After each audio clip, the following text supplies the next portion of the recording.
Well, no, Wasn't it? there it goes. Something's working. Which one is it though? That's the question. So let me unplug this one. Hold on. I'm gonna unplug. Well, it can tell me. Hold on. Something is picking up my.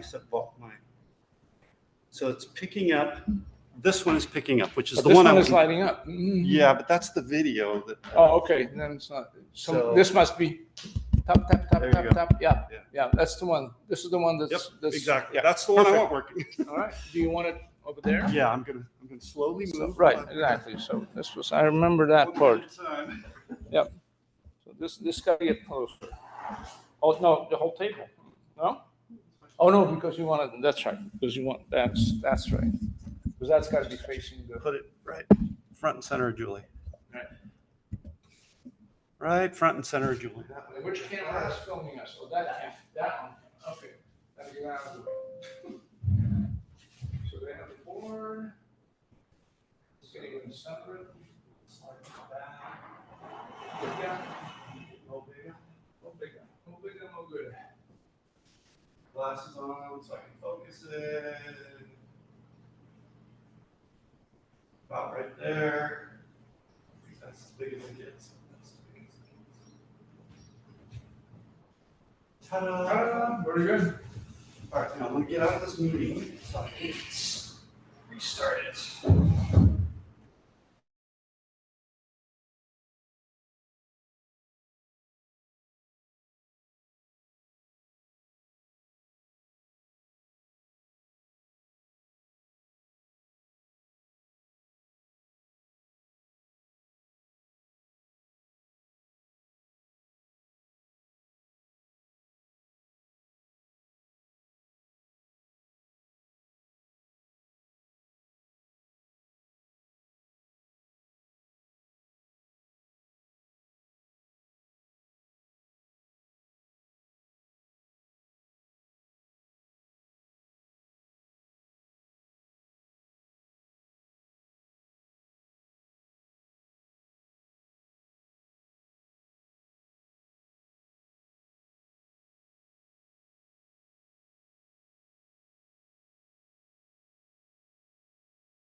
We're going to go ahead and get started with the meeting. Thank you all for coming out, first off. Let me know when we're ready, Guy. Okay. All right. Thank you all for coming out tonight for the special meeting. So we're going to go ahead and call to order the special meeting of the Los Olivos Community Services District, May 28, 2025 at 6:03 p.m. I'm going to go ahead and start with roll call. Director Fayram? Here. Director Parks? Here. Director Nelson? Here. Vice President Palmer? Here. President Kennedy? Here. Now, if you get everybody to stand and pledge of allegiance. I pledge allegiance to the flag of the United States of America and to the republic for which it stands, one nation, under God, indivisible, with liberty and justice for all. Okay. Okay, we'll go ahead, and the next item on the agenda is public comment for anything not on the agenda. And I just want to point, just real quick before you start, because this is a board, we have a lot of people here. I know there's probably, a lot of people want to speak up, which we want to hear. But just as a reminder, this is a regular board meeting, and so we'll adhere to the 3-minute rule on public comment. And also, just a reminder, I know that during discussion, there's a lot of times people want to raise their hand and ask questions, and we're not going to entertain that. So we're going to try to just keep things orderly and respectful. We're all neighbors. We're all here for the same reason. So with that in mind, we'll, Ms. Gott? The workshop was a start, but you really cannot rely on it to make your decisions yet. You really need additional workshops, and you actually need a mailed survey. You have 374 properties, and what I saw in last week's workshop were business owners taking their sticker and putting it up on the solution that they wanted. I saw people that were couples that will only have one vote, but yet both walked up and put their stickers on the solution that they wanted. I saw people that are multi-property owners, like my mom. She should have 5 different votes, but I only voted for her and she voted as well. You also have, another issue, which is no one mentioned that the district would carry liability insurance when people got, really kind of upset when they heard about the possibility that the district could be sued. I actually looked into it. I think y'all should have looked into it before, but you can carry multiple types of insurance to make sure that you guys are not going to have a problem in the future. There also is this, with 374 properties, you need 134 people to respond. And that way you would have like an 80% confidence rate moving forward toward a 218 prop vote. But I don't think you guys are anywhere near that. I think of all the people that put up, their stickers, you probably had at least 30% and maybe more that actually shouldn't have been voting. So I want you to really consider that as you think about moving forward. Really, I urge you to have a mailed survey and additional workshops like the one that you held last week. Thank you. Thank you. You can remember, this is public comment, not on the agenda. It's off the agenda, Right. not on the item that is Yes. before the board. Right, can we talk about anything? You can talk about anything as long as it's not the agenda item. Okay, I'm Jennifer Byer. I'm a resident. I just want you guys to notice when you go out tonight and then notice each day the new trash cans. They were nice. Yes. They may be nice, but it's only Wednesday. And they're overflowing, all of them. And we've never, I don't care who wanted the trash cans, where they came from. But this is not the right solution. We've never had a trash problem. I walk every morning. But now today, the one on the corner it's a mess. I took photos. So somewhere, not tonight, can you please talk about this and address it, because it's now worse than it was. Thank you. Thank you. Do we have any other public comment? Again, not on the, How about online? Do we have? Catherine Rohr. Okay. Ms. Rohr? Hi, is Hold that on a feedback second, bad for you? Yeah, I was worried about that. Yeah. Can you mute that mic for a second? In front of you, just the button at the bottom. Hold on a second.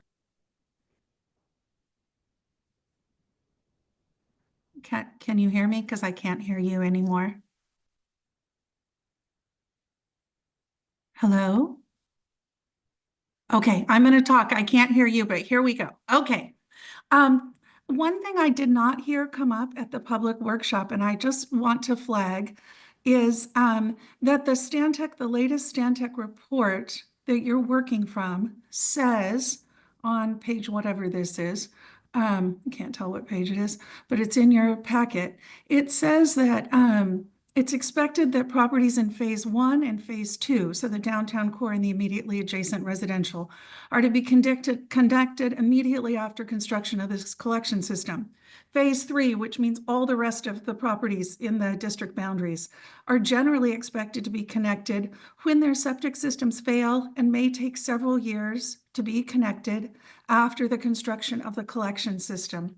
That seems significant when the talk so far has been about having all the parcel owners chip in. The 2/3 of the folks in those phase 3 properties are not getting any special benefit conferred on their parcels if they aren't connected to a system. So you're going to have a real hard time assessing a fee on those parcels. If that's an error in the Stantec thing, then it should be fixed.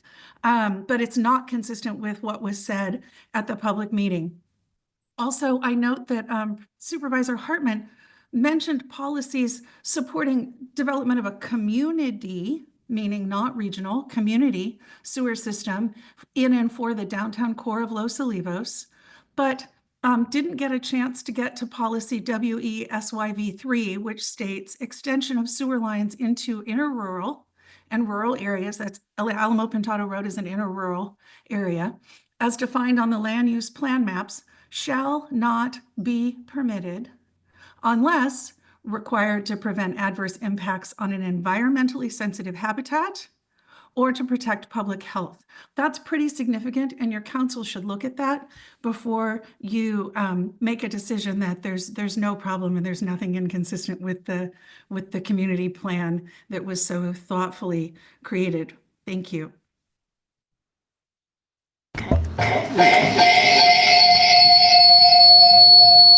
There you go. Okay. Sorry. All right, thank you. Got a speaker problem. Anyone else online? No. Okay. All right, then we'll move on to the next item, the item in hand, discussion and possible adoption of a wastewater solution project definition description. And just so what we're going to do is there's some information that we want to present, and we'll have public comment after that. So if everybody can just hold off for a minute while General Manager Savage presents some information for everyone's benefit. Okay, thank you. So just because I know that not everybody's on the same page, I'm going to try and back up a little bit and sort of reset the stage in a couple of different areas. But I want to remind everybody what we're kind of up to as well, why we had a special meeting, what the answer, if there are some that come out of tonight's meeting, are going to be used for, and how that's going to unfold, I think, potentially. We'll see.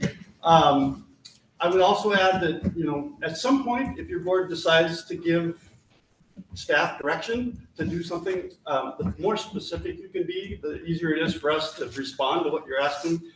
So, general comments about, oh yeah, go do that for me. Well, what is that, right? So if I push back to say, well, tell me what you're looking for there, don't be surprised, because as we move toward some sort of new project description and definition, getting that right is absolutely critical. So I want to make sure we get that correct. Now, the whole effort at the workshop, for those who participated, and what we've been going through up till now is kind of looking at technical solutions that could meet what every wastewater system does. It collects, it treats, and it disposes of wastewater. It's always the same. It doesn't matter which system you're talking about. You collect, you treat, and you dispose, right? A while back, the community said we really want to dispose using something called percolation chambers, which is an underground technology, and as much as possible reuse water. Okay, so that one was kind of easy. And often it's really helpful to start there, right? Because what you're going to do with the water after it's been treated tells you what kind of treatment you have to do, right? So if you're going to use it for reuse, you have to do more than if you just put it under the ground, right? So the front end of the process, collection, is one of the two things we've been spending a lot of time on. We've been talking about effluent collection, which is a tank on your property, a pressurized line that comes off your property to a community sewer line that goes to treatment somewhere, right? The other collection mechanism we've been talking about is just good old-fashioned gravity. That's what most people are used to, have probably had in their house if they have gravity today. It's just a pipe that comes out of your house and goes to the street, and you're done. As we've seen, and I'll reemphasize as I go through the details of some of the costs, effluent is cheaper than gravity fed. You have more requirements on your property if you have an effluent system because you have a tank. You have to have power that connects to a pump on the tank. It has to be treated by looking at it every year to make sure that pump is functioning correctly and be pumped like your septic tank every 5, 10 years, whatever the period is. On the treatment side, we've been looking primarily at two things, what we've been calling local and connecting to the City of Solvang. And we'll get into more about the details of both of those. Since August of last year, I've been trying to get with Dunn School, which has been something that came up pretty heavily at the workshop. Could we move treatment to Dunn? I have information that I'll be sharing with the board and the public here in a few minutes on that. But most of that is still just the local treatment option, right? You're still somewhere in the community here, right? Solvang, as the name implies, sends waste to Solvang. If we send waste to Solvang via a pressurized pipe that would be sized to hold the waste produced by the district, won't have room for people who live down El Tato. Will be pressurized, so if you open it up, it's going to go everywhere. If you try to put more in it than it's capable of holding, it backs up, right? That's how that sort of a system works, and it either goes into the houses and businesses or it flows out of a manhole or something. So we'll talk some more about that as well. The one slight change, if you think about Solvang, remember I said if we treat locally and we dispose locally, the community said they were really focused on percolation chambers. If we send our waste for treatment to Solvang, they also handle disposal. And you'll see that in some of the costs, right? So local means we collect, treat, and dispose locally. Solvang means we collect locally. Treatment and disposal happens in Solvang, all right? So we had the workshop. I'm going to bring up, I put together a really simple, maybe too simple, we'll find out, PowerPoint. I'm going to just bring that up real quick if I can. Hopefully it's that one. Loading. Okay, so now board, if I get astray, please ask questions as we go. So this is the same timeline we talked about before, right? So this was actually from the workshop. We were talking about preferences, priorities, and discussion. So here we are at the end of May, working toward June. We want to get to a project description. Now, what is that project description going to be used for? It's going to be used certainly for an 80% design of the technical solution. Whatever you and the board decide makes sense, that's what we're going to do. It'll also be used for all of the environmental processes. Now, we've hired Padre. Many of you know Padre out of Santa Barbara as our environmental consultant. I spoke to them last week. This is information for your board. They gave us a quote for a full environmental report almost 3 years ago now. They said, you can assume that the costs are about 20% higher than what they told us 3 years ago, which is kind of what I expected. In fact, I included that in the budget for this year. I actually included 25% because I figured it'd be even more. They did say, though, they reconfirmed for me that a connection to Solvang is a much lesser environmental requirement. It's probably half the price from an environmental document. The other thing that any project statement is going to be used for is an attempt to get grants, right? So whatever council and I craft and the board adopts has to meet all these different goals, right? It's got to talk about what are we going to do from an engineering perspective? What do we need from an environmental perspective? And very importantly, what do we need to do to be able to properly pursue and obtain grants, both for what we're up to now, but really importantly, the construction side of things, right? So that's what the document's going to be used for. All of that, along with some other activities, are intended to culminate somewhere out around a year plus from now in late 2026 of a Proposition 218 vote.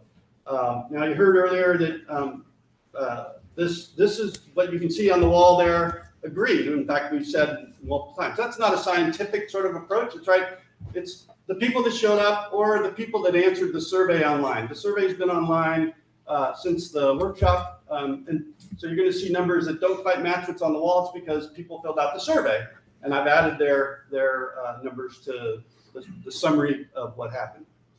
But Prop 218 vote, we had a special meeting where council overviewed what a Prop 218 is, how that all works. I'm not going to get into the details of that. But that's what we're heading for. So a project description that can be used for design documents, environmental, and grant seeking activities.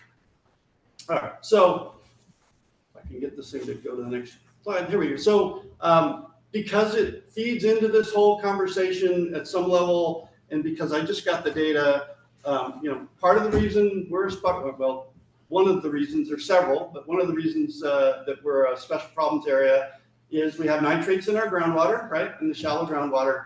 This top table shows you what those concentrations look like over time. So we started sampling in 2022. We hit it hard in 24, and we've had our first sampling already this year. Red numbers are above MCL, maximum contaminant level, okay? The MCL is 10, so if you're 10 or above, it's a serious problem. There's another document that is put together by the Central Coast Water Board, state agency. Often what they put together in a basin plan is kind of like local law. They look at a target of 1. So any of these numbers that are over 1 to them are too high. Can I ask a question on that? What does kind of like law mean? So they're a state agency. It goes through, much like if you adopt something, right?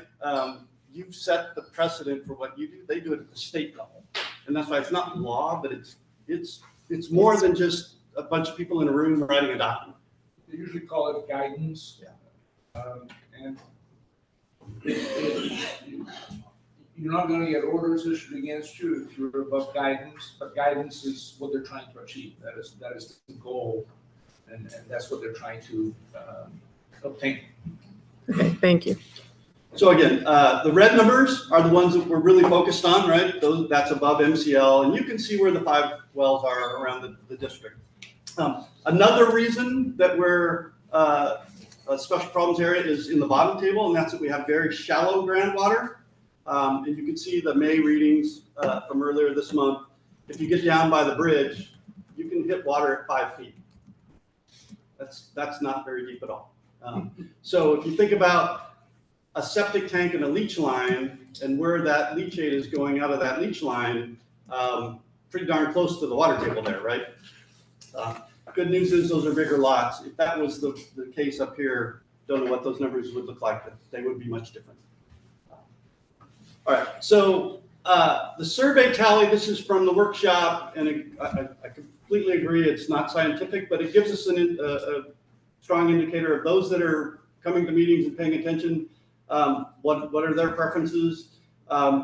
This essentially is a regurgitation plus what people did online of what you see on the walls. So from a collection perspective, the majority of people said gravity, followed by effluent, followed by mix. And we've talked about, when I say mix, what I mean by that is the commercial area and some of the small lots very close to the commercial areas would be gravity fed.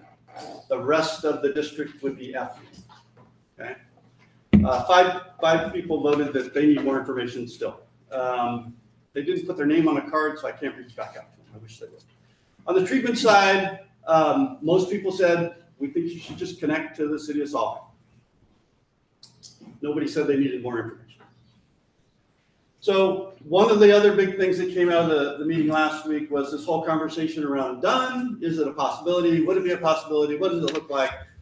When I get into the cost figures, and I worked with the president to make sure that she and I were on the same page. So I'm going to walk through, much like I did maybe 3 months ago, I'm going to walk through the costs so that we can all see the costs.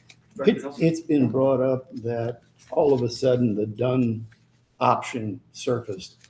And I think, and you mentioned that we made overtures to them. Could you put that in perspective of when we finally got any kind of an answer where they showed that they were interested, other than just philosophically? So I first started serious outreach before the current school year started. We didn't have conversations at all until, was it February or March?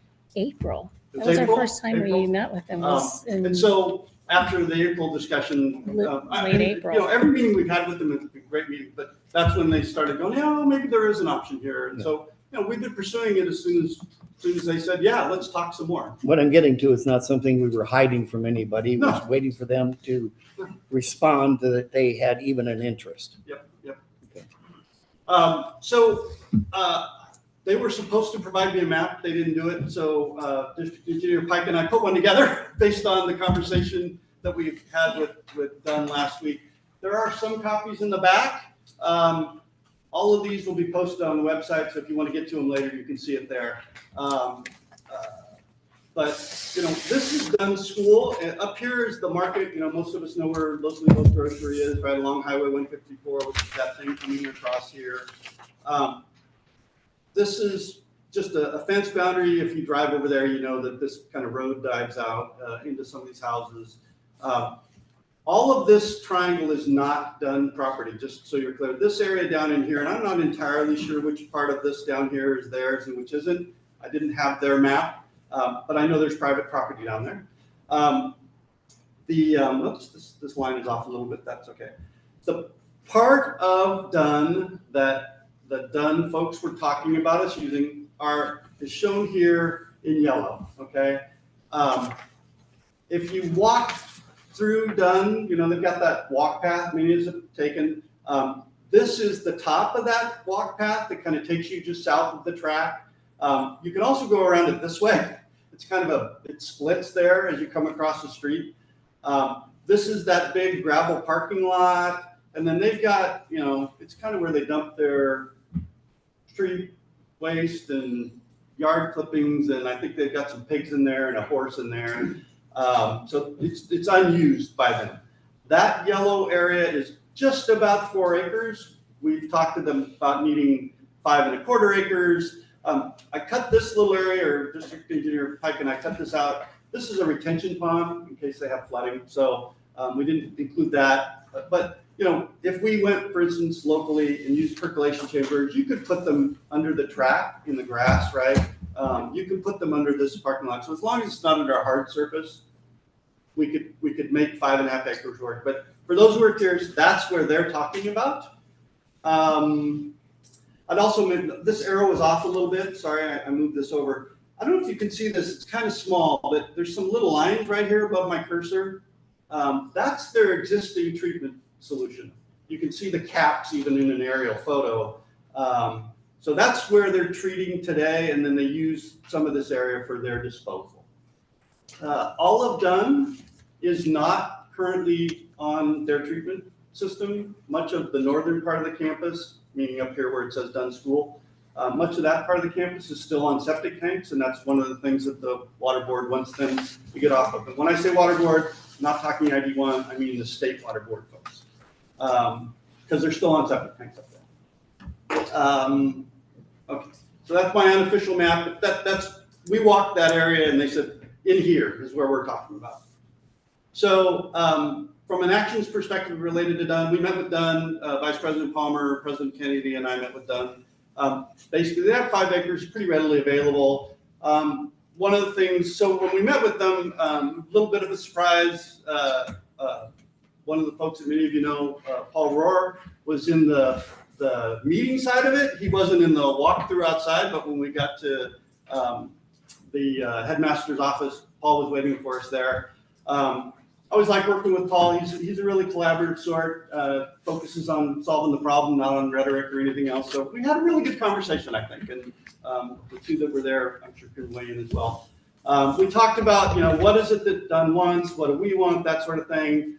And one of the things that we all agreed or talked about was this whole, well, how do you value the land, right? And so I did some rough calculations. I'll show you how I got to that in just a minute. And then, of course, if you treat it Dunn, you still have to get waste from the district, right, to Dunn.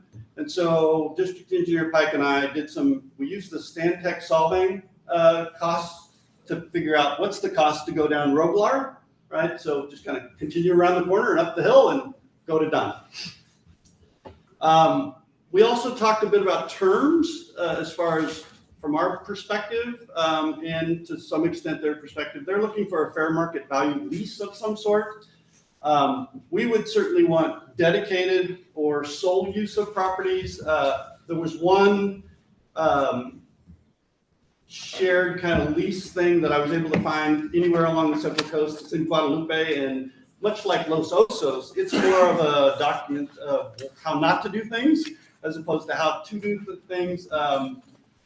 Guadalupe allows, they have this shared use of their leach fields, and it's just a mess because somebody wants to do one thing and then the other person's conflict. So we would want dedicated or sole use.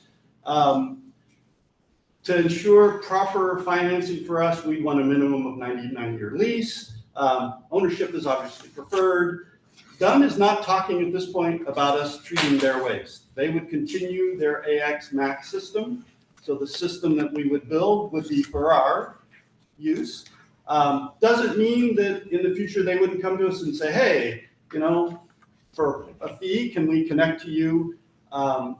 The MBR treatment membrane bioreactor that the district has been talking about for at least 5 or 6 years now. The current versions of those would handle our waste. The smallest version would handle our waste. And a little more. Dunn doesn't produce that much more. So that's the base unit. So we would be buying a base unit. It would treat the district and would have enough room for Dunn. A couple of things they mentioned, of course, like all of us, they're very focused on, they don't want to have any smells. MBRs, I've stood this close to one and I didn't smell it. They too are really focused on potential reuse of water. They have a lot of playing fields and all that sort of stuff. That would be extra, right? We would build chambers to handle disposal. We don't necessarily need reuse. Now, I think we'd all like to see it, right? If you could save water and not use drinking water, but there's some things that have to happen there. We'd have to agree with ID1 that that's appropriate. You have to build the pipelines on Dunn or back to the community here to be able to do reuse. There's a lot to do there and a lot to think about. So when I talk about Dunn, I'm excluding that for now because those would be additional costs, additional infrastructure that would have to be built. So when you see numbers in a minute, that's not included. I just want to be really clear about that. And then we haven't gotten that far. We only had 10 days, so we haven't gotten that far into all of the conversation around what would have to be done around Dunn. We may have to annex either a portion of Dunn, the portion where the treatment plant is. I don't know. We haven't had enough time to really dig into it. So it's just a question mark. It's just one of those big questions we know we have to answer at some point if that's the way you want to go. So the first thing I did to try and get to this fair market value, I talked to a local realtor. They gave me, well, here's the roughly 5-acre parcels that are for sale today. There's a map of where they sit. So they're close, right? They're not in the district, but they're close. And they're in that 1.2 to 1.45 range. Here's the numbers. It's probably a little easier in this case to see the numbers because I wanted to get to, well, what's fair market value for a large parcel acre, right? And so you can see I don't know what that is, 2, 4, 6, 8 or so active listings within the general area. They run from, the biggest one there is 9.8 acres, but so the general price for those is about, again, large parcels, not small parcels. Let me be clear about that. $250,000 an acre is what the current listing prices are. There's only one that's been sold. It sold for a little more than $250,000 an acre, but it had some grapevines on it, so presumably it's worth a little more. The only property within the district that I could find that was even kind of something to talk about has now, I guess, been removed from the MLS. It's the old Somme property. It's about 2.31 acres for all the lots combined. It's a couple little lots and a couple of bigger lots. It was listed at 2.45. That's important for me because I have been telling you all that we need to think, if we're doing something in district, $1 million per acre. And that sort of reconfirmed that, well, $1 million an acre in the district is not that far off. There are some other structures on that, but anything you're going to be buying is likely going to have structures on it within the district. So that number comes up later when I talk about cost, because I had to include land costs, right? So you'll see some more of this in just a minute. So I didn't know quite how to deal with the loan, so I used the loan calculator, right? You can do this online, any number of websites. 5.25 acres at that 290. So I went with the higher price from the per acre cost on that prior slide. That gives you a 1.522500 amount at 5%, which is about what the district could get over 30 years. So it's just under $100,000 a year for the lease. What happens after 30 years and gets you to that 99 years? I don't know. Maybe you have $1 a year or something in the lease agreement after that. We can get loans as long as it does appear that as long as we have a lease that's at least longer than the loan term, we can get a loan.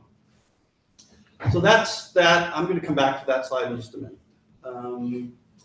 Board, any questions on that one before I move to the detail costs? Bring it up.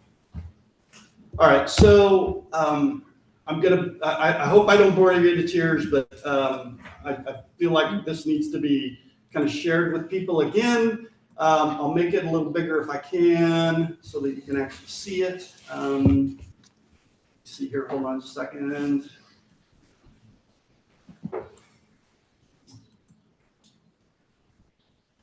Can I ask a question? We'll take public comment. We'll take public comment Yeah. here shortly. Hold on, Yeah. hang on to your question Hang on. though. All right, so remember I said collect, treat, and dispose. From a cost perspective, what I'm about to show you are collection costs, and then I'm going to show you treatment costs, and then I'm going to show you disposal costs, okay? Now, as I said at the workshop 2 weeks ago, this is engineers' estimates, right? And when Stantec, who did the gravity-fed local solution engineering, they have a whole spreadsheet of costs, right? They go into their historical construction and they project construction costs out into the future, so on and so forth. Regen was a little more focused when they did some of the effluent costs. I know that Tristan Bounds from Regen actually went and called vendors and said, hey, what do you charge to do that? So the numbers are not identical in how they were gathered, but from a big picture perspective, you can say, oh, this is cheaper than that. But don't get hung up on, oh, you said it was $27 million, it's 26 or 28. Keep the relationship as much as anything. These are good ballpark numbers, but they're going to change. And I want people to be really clear about that, okay? The other thing, and I'll probably say this 20 times, I'm going to break this down to individual parcels, all right? Now, when I break this down to individual parcels, I'm treating all 372 parcels identically. Now, why does that matter? Well, we know that when we get to allocating costs, we're not going to do that, right? Commercial properties are going to pay more than residential parcels. Larger parcels are going to pay more than smaller parcels. But I don't have the data to be able to drive down to each individual parcel, so I just treated them all the same.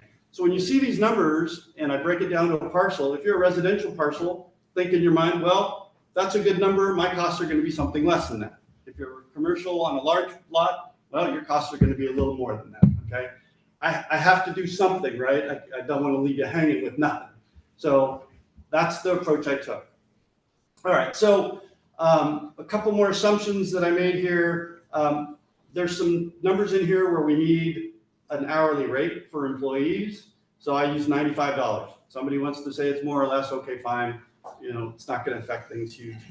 372 is the number of parcels that this is all based on, okay? So let's talk first about the capital costs, the construction costs, meaning the costs that would appear on somebody's property tax bill for 30 years, right? Because that's the loan amount that I'm assuming in this whole thing. So on the collection side, out of the Stantec original design, and they updated their numbers back in August, I pulled the collection costs out, right?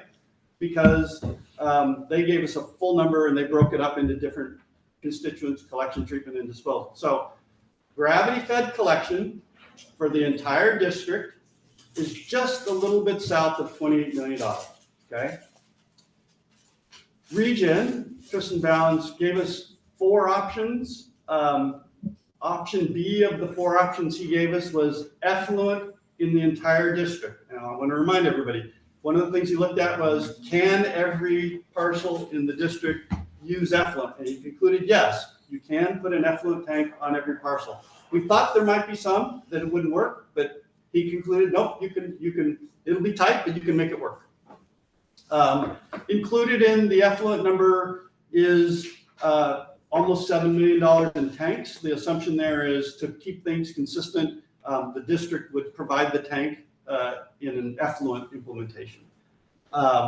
Hybrid, that's that mix I was talking about earlier, gravity downtown collection, and the small lots, and effluent basically everywhere else. So that side of the creek, all of that's effluent, and kind of as you come up from the bridge on Grand, all of that down there being effluent. That was called option A. If you want to see the details of what those look like on the website, it's all there. Just as all the numbers I'm quoting are all there. So collection-wise, 28 million, I'm going to call it, for gravity-fed, 21.6 for effluent in the entire district, 25.7 for just the capital, for just collection. Now, again, so what is, if you do this, it's going to be different constituent parts, right? So on the collection side of things, if you break it down, you treat every parcel the same, which we're not going to do, an individual parcel. So all I did is divide this big number by 372, right? So each parcel, the collection for gravity would be about $75,000. For effluent option everywhere, 58. For the hybrid, on average, 69. People say, well, what does that really mean to me on an annual basis? So all of this stuff would come through on your property tax. This is what your property tax portion, just for the collection piece, and I'll show you the totals in a minute, but for the collection piece is that's what that would look like. Before I forget, when we talk about collection, there's a couple of things that, in addition to the costs that are listed here, I want to say it, because people say I haven't said it, but I have. We have assumed in these cost calculations a number for those laterals, right? Meaning the line that either goes from your tank to the street or from your house to the street. There's a number included in that number, okay? Now, who's going to actually do the work is a different discussion. We may pull that number back out of what we build into our construction and say to individual property owners, you individually are responsible for that. And the reason for that is, in some cases, if somebody's got a really short run and it's a straight run, they might say, I'll dig that by hand. Don't include $15,000 in my property tax bill. I'll dig that by hand and hire a plumber, and for a couple $100 it'll be done. On a gravity-fed system, I've seen that done before, right? So the costs are in there, but the responsibility currently is, kind of a little bit of a mix. So the costs are in there, but most likely expect that individual homeowners are going to be responsible. With an effluent system, we know that some number of the existing septic tanks that are in our community can be reused. We assumed every one of them is going to be replaced, because I can't tell you whose can be reused and whose can't. So we included a new effluent tank for everyone. Some can be reused, most probably can't. That would be part of it. If we go with effluent, that would be part of the discussion, and we would look at each one and say yes, no, right? There's something else in that. Effluent, so I think that's it. So those costs again are included, but who would be actually, the one other thing. I remember now. So if you have a septic tank today, and for instance, we go with gravity-fed collection, right? There'd be a pipe that comes out and goes to the street. Well, what happens to your septic tank that you have today, right? Do you have to take it out? What do you do? We've spoken to the county about this and reconfirmed this. It matches my historical experience, and that is basically you break the bottom of it so nothing can stay in it, and you fill it with a suitable material, gravel, sand, whatever, and you can leave it in place. Now, if somebody wants to take it out, you certainly can, but you can also what they call abandon it in place by filling it suitably so that 15 years from now, when you go to put that jacuzzi in, it doesn't suddenly sink in a hole or whatever. So that's the capital cost for collection, and I think I touched on all the other collection pieces related to what happens on an individual site. So now let's move to treatment. Now, when I talk about treatment, remember that the treatment approach, membrane bioreactor or MBR, and percolation chambers for local, whether it's in the district or over at Dunn, that's the same, okay? City of Solvang, again, we would use their treatment plant, we would use their disposal. So Stantec did a bunch of work in August to help separate collection from treatment and such. So the cost for the treatment locally, MBR treatment, is $19.9 million. So to build a treatment plant on just over an acre, with everything included, is $19.9 million. We've spoken to the City of Solvang. They've given us what often is referred to as kind of a buying cost, right? They have capacity. We would be buying enough capacity to be able to treat the waste generated within the district. The other thing we have to do, of course, is we have to build a pipeline from basically the bridge at the bottom of Grand to Sunnyfield Park. So when I talk about those costs, that's in this case, in the treatment side of the equation, because it's not the collection that happens no matter what. It's kind of an adder, right? Similarly with Dunn, since Dunn's talking about a lease, I took out all the land costs because we wouldn't be buying any land, right? And remember I said earlier, the costs I used were $1 million per acre. So I took all that out, but then I had to add back in the pipe that would get us down Robillard to Dunn. So when you do all that math, and I'm happy to show you where the numbers came from, so on and so forth, you can see that a local MBR in the district somewhere is just under 20 million. On the Dunn option, does that number include annual lease cost of that land? So I treated it, thank you, it's a great question.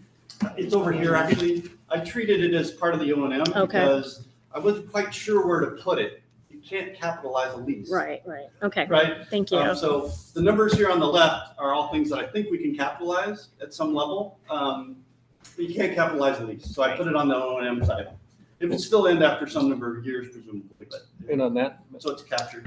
Madam President, so as Dunn indicated, I know that this could be terms of what needs to be negotiated. They're only interested in a lease because I'm not sure we are wise to do that. We would want an easement, which gives us perpetual control. Otherwise, and granted, 100 years, none of us presumably will have to worry about it. I think we still have a responsibility to do the right thing. And so I don't know if they would entertain an easement or not, but I don't think, unless convinced otherwise, that I think a lease is a good idea.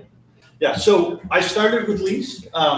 The next item on your board's agenda would be to appoint some negotiators if you want to pursue this further, where that could be discussed.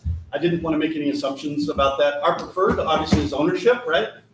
But if you want to go to Dunn and lease is the only option, I'm sure there's ways that lawyers can help tie us up so that it'll. The one caveat about the lease, which is probably obvious, but I'll say it anyway, we made an assumption that Dunn would agree to a 30-year lease, capitalizing their land and being done with it. We don't know if that's the case. I mean, they could very just as easily after 30 years say, well, from now on it's double, because they're in financial trouble or because they need the money or for whatever reason, and we would be stuck because we have a $30 million facility sitting on a piece of property that we don't own. And so Well, that's and why the we're- 99 year. We're accelerating costs Right. up front for. So all of that to be negotiated. Again, I tried to use some consistent assumptions. Everything's based on 30 years. Everything's based on 5%, just because that way I could get some consistency in the numbers, right? Yes, they're going to move. And this is kind of my point about, don't get tied into 20,690,679, 258, right? That's a ballpark, but it's a pretty good surrogate for if we took this approach, what it would cost.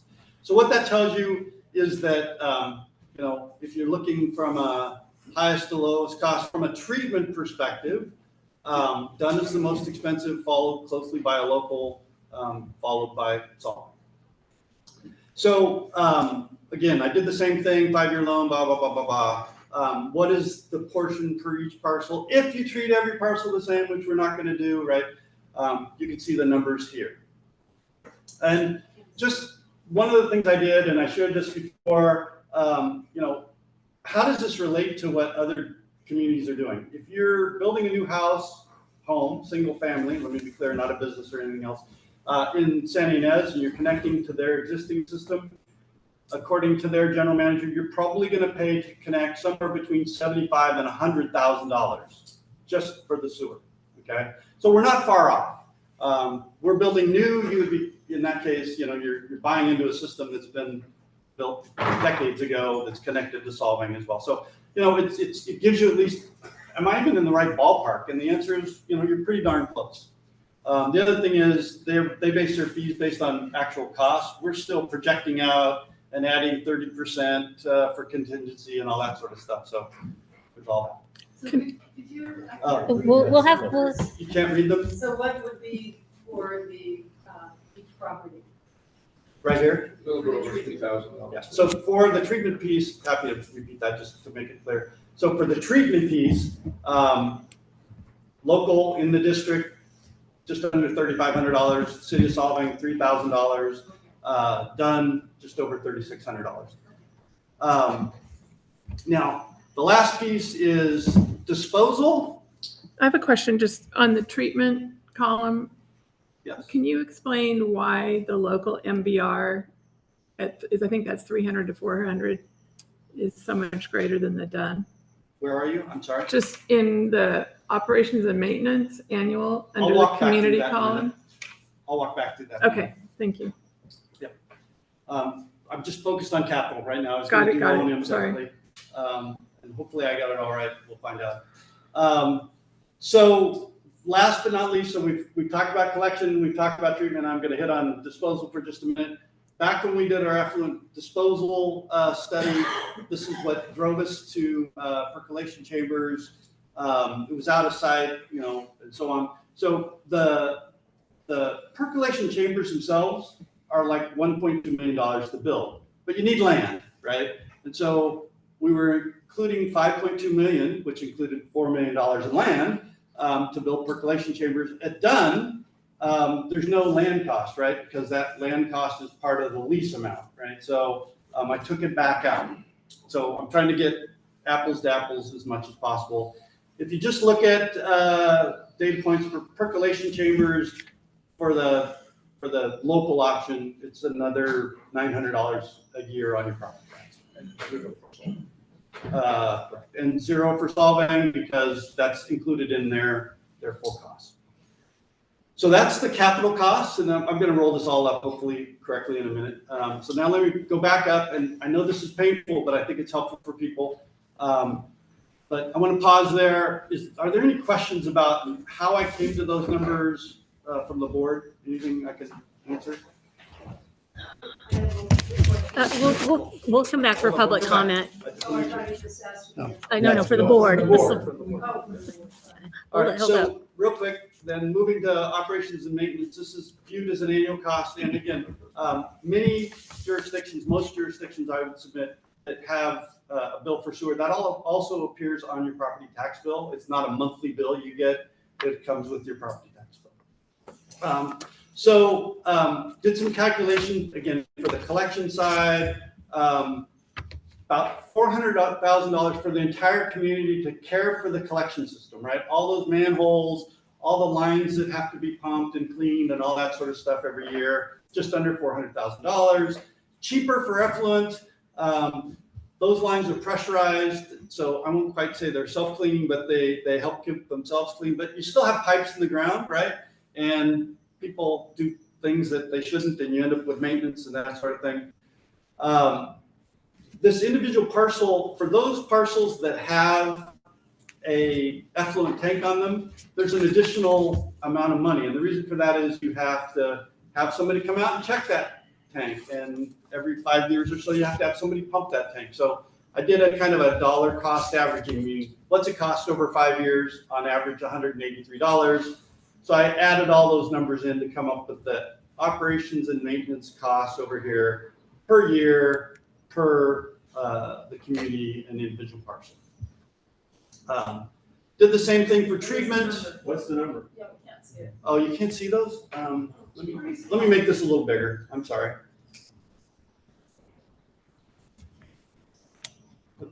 Sorry. That hopefully I can't go any bigger or you won't be able to see it. It's, What's the number? bring it, you need to bring it down a little Yeah, bit. I can read There through you them. go. So the total for gravity fed is on an annual basis that would be divided between everyone based on actual usage. 387,000 for gravity fed.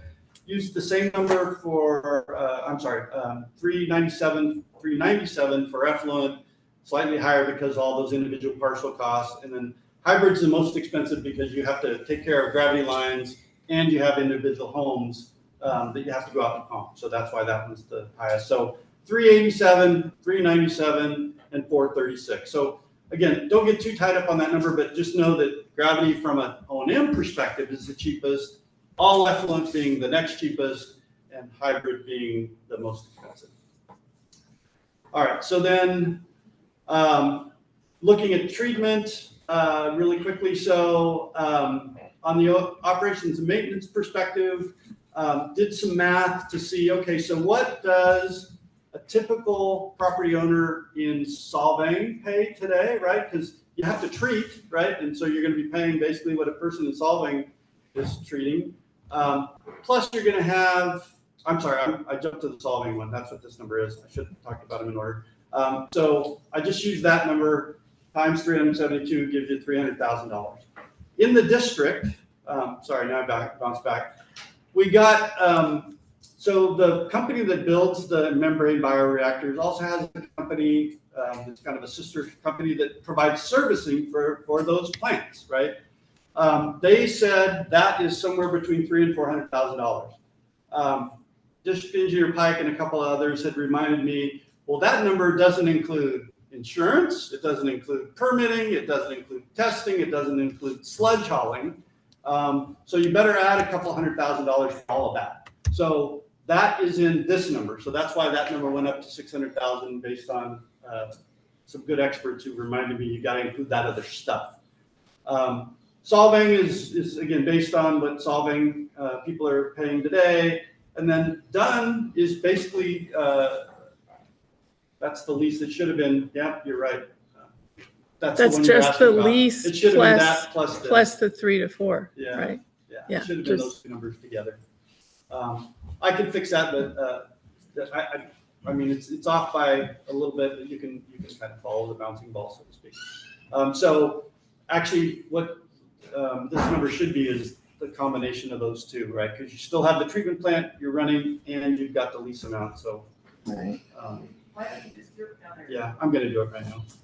So this is what it would be, and all this will change. So it would be all the treatment costs plus the lease costs for sick leave. So again, from a relativity perspective, City of Solvang, from a treatment perspective, from an O&M perspective, is quite a bit cheaper. The MBR is next, and MBR at Dunn is more expensive because of the lease costs. There have been a bunch of questions, so the data is in here, and I'll post this again so people can look at it if they really want to.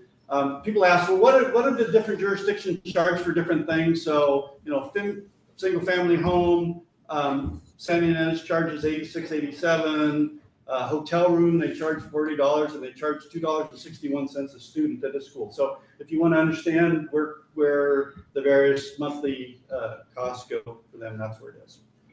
On the chambers, these are much like your leach lines. Think of them that way, at least I do. You kind of build them and you don't quite forget them, just like you don't really forget your leach line, but they don't really require regular maintenance, right? You just have to check, are they functioning? Yep, okay. So we didn't include any ongoing O&M costs because it's so minimal according to the guys that do all that sort of stuff. All right, so that's sort of the cost. Now, I would be clear, going back up to some of them. Now, let me jump to the summary slide because that's probably the better way to show this. Where am I? Hold on. This one. All right, so can you read those? Are they? Yeah. Okay.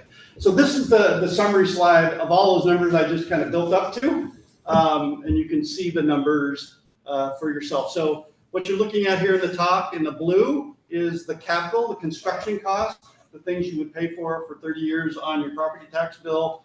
And then down in this kind of orangish sort of color is the O&M cost that you would pay now and forever that you're on the sewer. Those obviously, like any other utility rate, will change over time, going up.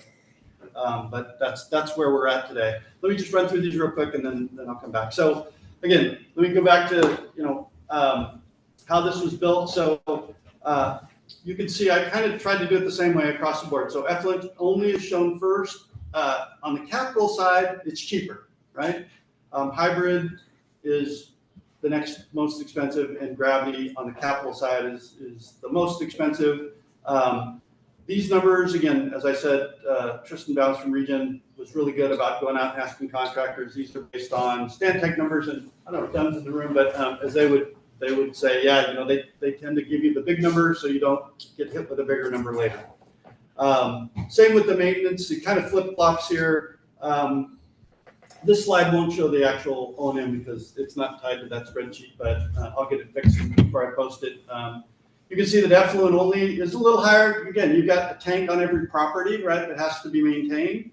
Whereas with gravity, you've just got a line coming out, and so it's a little bit cheaper. These are millions of dollars up here, and these are in the $100,000 range, not. So.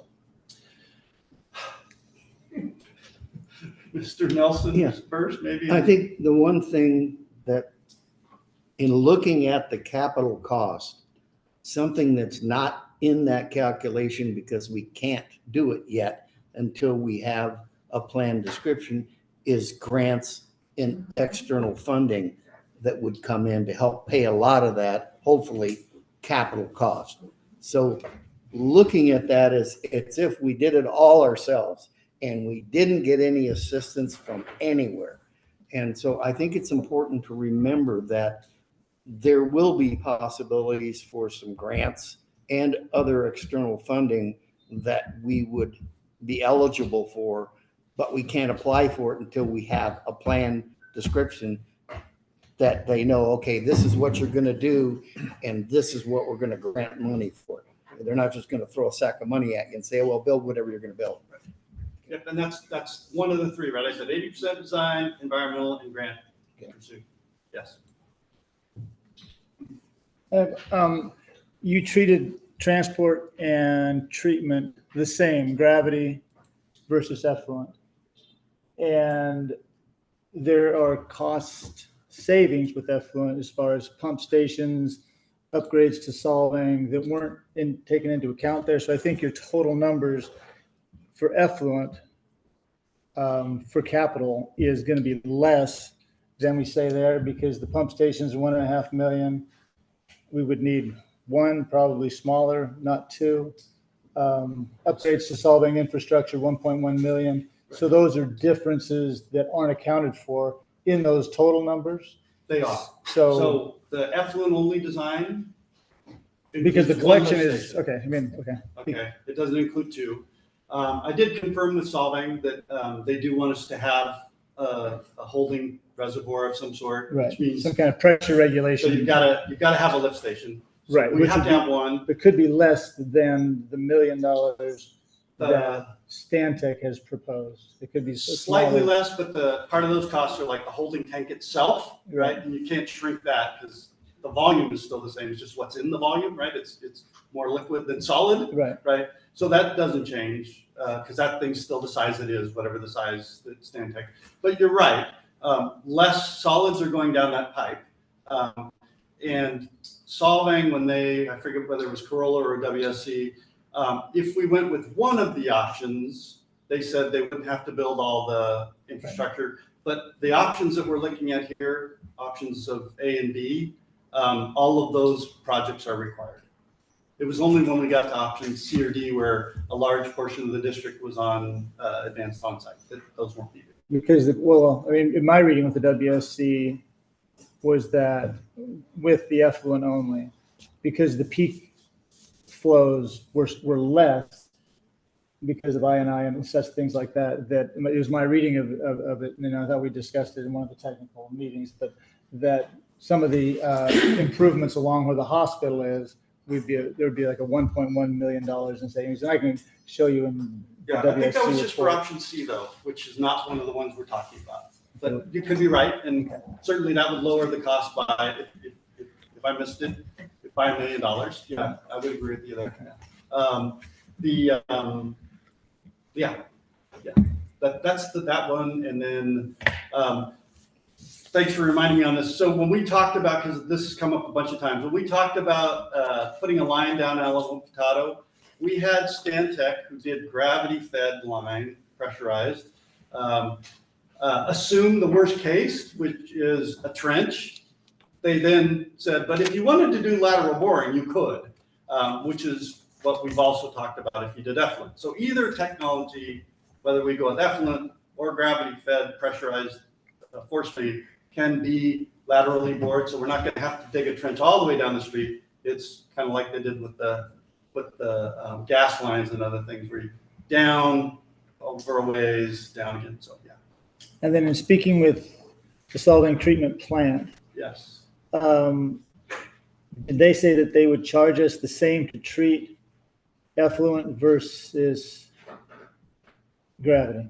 Because I think I sent you a letter that's, where Region was talking about how, because the BOD is 50% less, solids are 90% less, that in communities elsewhere, they've gotten favorable rates from treatment plants because there's fewer solids in BOD and all of that, so they have less to treat. And I think there could be some ongoing savings in the future at the treatment plant side of it. I asked that question. I haven't gotten an answer back on that one or the $18 million question that was asked before, whether or not we would be paying for a portion of that. But keep in mind, the one thing that we talked about was we're going to be roughly 10% of their total. If we were 80% or 90% of their total, it would be a much different equation, right? They're still going to have to mix our 10% in with the 80% they're getting from the City of Solvang and San Ynez. So I suspect you're right. We could probably argue for some savings, but it's not going to be huge. It'll be some for sure, but it's not going to be half price or something like that. And thank you for clarifying. So this has been a easy point for people. When you do effluent, what goes to the treatment plant is basically a liquid, right? So the only thing that's left behind, you do some initial treatment in that tank, being the solids, like in your septic tank, they settle, and then you push the liquid and not all the solids to a treatment plant. But the total amount of flow is really only reduced by what you pump out every 5 years, right? Everything else is the same. It's just what you suck out of that tank. So that tends to be about a day's worth of total use on average. Other questions? And then back on the lateral, if I understood what you said, so whether it's effluent or sewer, you're saying it could be a 6-inch lateral, it could be horizontally bored in either case. Did I understand that correctly or not? Two different things. Laterals come from the house to the I'm sorry. main sewer line. Yes. I'm talking about the main sewer lines that are in line. the street. Could be laterally bored, no matter which collection technology we use. no matter where we send it. But then how does the lateral connect in? I get it on the effluent, but on the sewer, what does that mean? Does it So- mean it'd have to, Yeah, so everywhere, let's use, I live on Grand. Most of you know I live on Grand, right? Albie's my name. So, Mike is a couple doors down. This is perfect. So, wherever, you would probably have Albie and, it might not be me and Albie, but let's say Albie and Mike pipes would come to the street close to each other, right? So there'd be a hole there. And then you go laterally 2 doors down, right? And then those two guys closely connect there. So that's probably how you would do it in the community. When I think about it, that'd be logical, right? Because then you have a hole for Albie and me to connect. You go down a couple houses, those two connect. You go down a couple houses, and each one of those down a couple houses is the part where you could laterally bore. okay. Right? Same with businesses, 2 businesses next to each other, they've got to connect, right? So that's going to be open. You got to have, and that happens whether it's effluent or gravity. You have to have a place for those folks to connect. Okay, Does that make sense? Yep. thank you. And also just, I think we mentioned it in the past, but just also, and 100 times again, the numbers you have there give you a feel for, they're all similar. I mean, they are similar. The Stantec numbers for, say, the transmission line to Solvang, I talked to 2 folks that would do that type of work. One is Tierra Construction, and the other is an ex-board member, Mr. Army, who does this work. And like you said, a design engineer doesn't want to be the low bidder. And their opinion was that the actual cost for that line would be significantly less. And you could maybe assume that also that might go for the gravity collection as well. They're not going to be the low bidder. Yeah. All right, so my plan was then, now your board also asked for kind of a liability comparison from council. So I'm going to shift to that unless you want to. Any more questions on In a this? minute, but go on. We good? There's another part of it, but not at this stage, I don't think. Okay. I think the concern So about. let me, please do speak up. The microphone's way over there, right? All right. Although you and I don't seem to have a problem. No. People hear us all the time, whether they want to or not. Whether we want to or not, right, exactly. All right, so let me bring this up.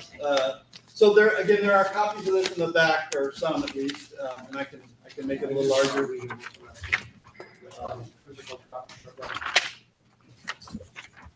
There are copies out there if anybody wishes to grab one.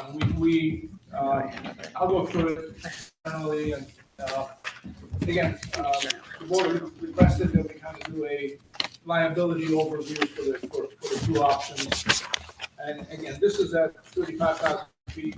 We're not boring down into minutiae or details, but just grabbing categories the district would have exposure, and then evaluating the level of their exposure to liability.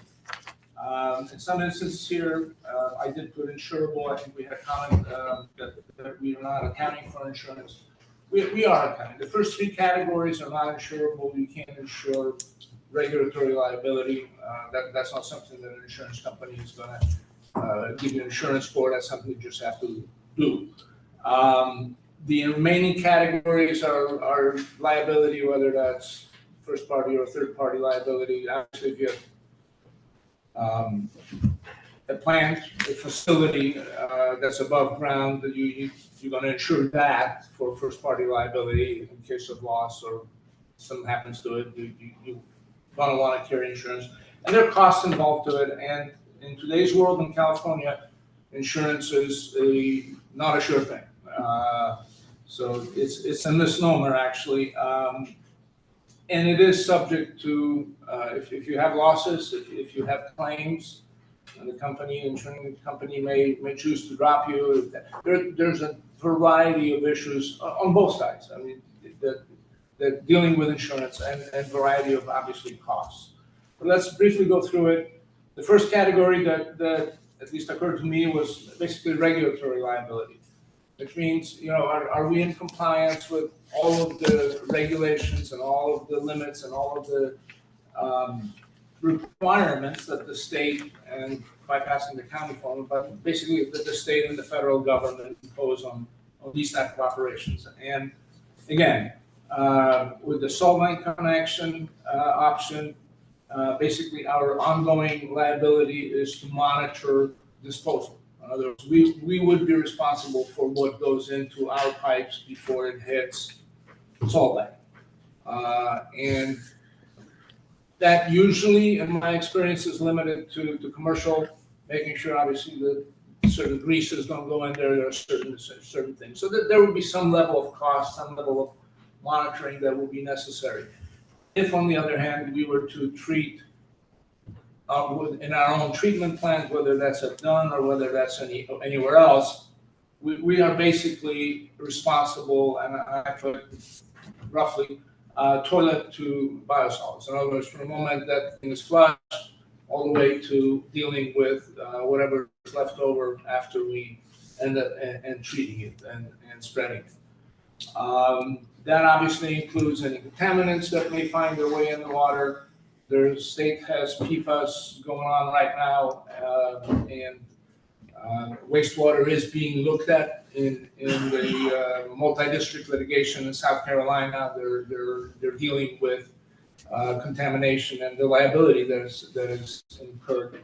I think Arizona right now passed a law that basically prohibits receipt or spreading of any biosolids that may contain PFAS. So the states are already maneuvering with those issues in mind.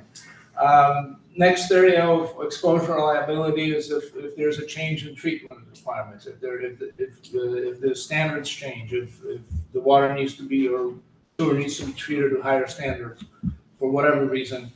Obviously, with Solvang, it's basically no effect. There's shared costs. We will have 10% of the costs in there, but with our own treatment plant, we would need to make sure that we maintain compliance and change operations if necessary, adjust the method of treatment. Treatment technology, again, if new, better, and greater things come around in 30 years, 50 years, we would be far more, there would be far more cost to be borne if we have our own treatment plan that we need to now revise versus continuing to sending it to Solvang and sharing the cost to the 10% extent.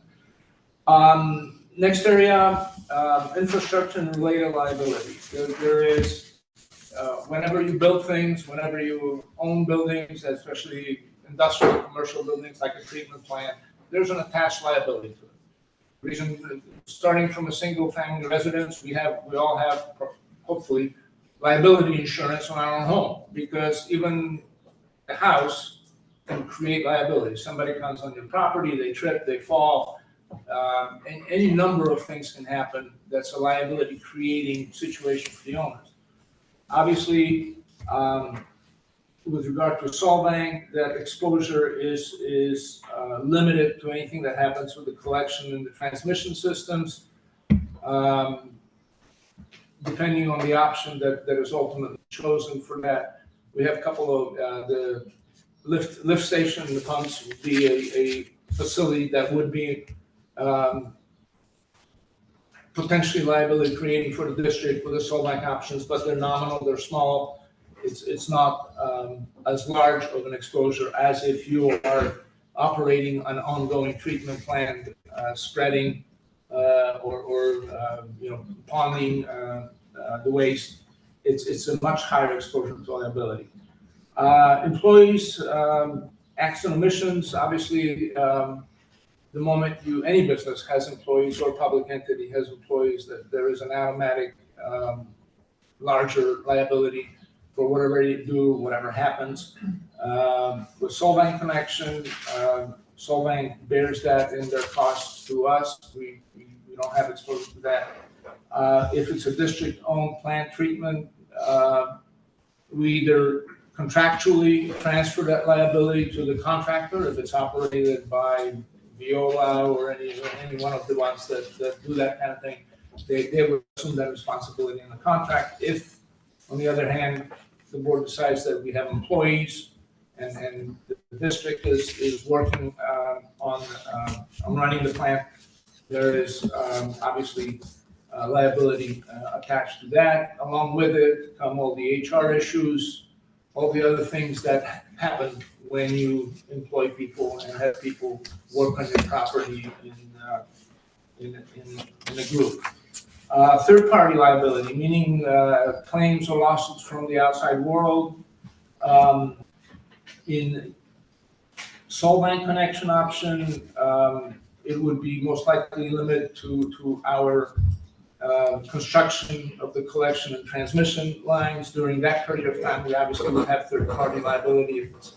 It will be done by a contractor. It's contractually transferred. We can transfer that contractually. If we own our own plant and have an ongoing facility that is operating for the next 100 years, obviously there is ongoing third-party liability at a higher exposure. Again, it's insurable if you can insurance, but there's costs involved with that. Continual service liability, that was something that came to mind because another entity that I was involved with had an issue similar to that, but basically, if we treat in our community, if we do our own treatment plant, it's going to be sized to a certain level, basically based on our maximum growth in the existing parcels. And if something goes wrong, if there is a failure in the plant, there is a disruption of service, that is much more dramatic than if we're sending stuff to Solvang. If Solvang plant is oversized, if they have capacity to deal with an interruption of service.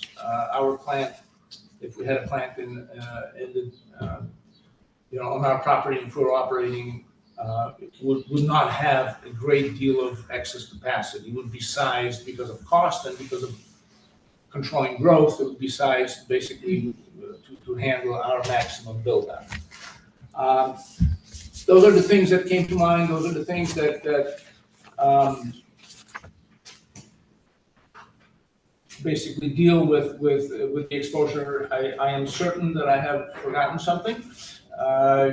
As Guy said, it's we're trying to think of all the different variables. A couple of things that I want to add to that is I think there was a comment online about what the plan says. Well, we are in a public health emergency situation, so what is being planned, what is being done is not in violation of the growth plan.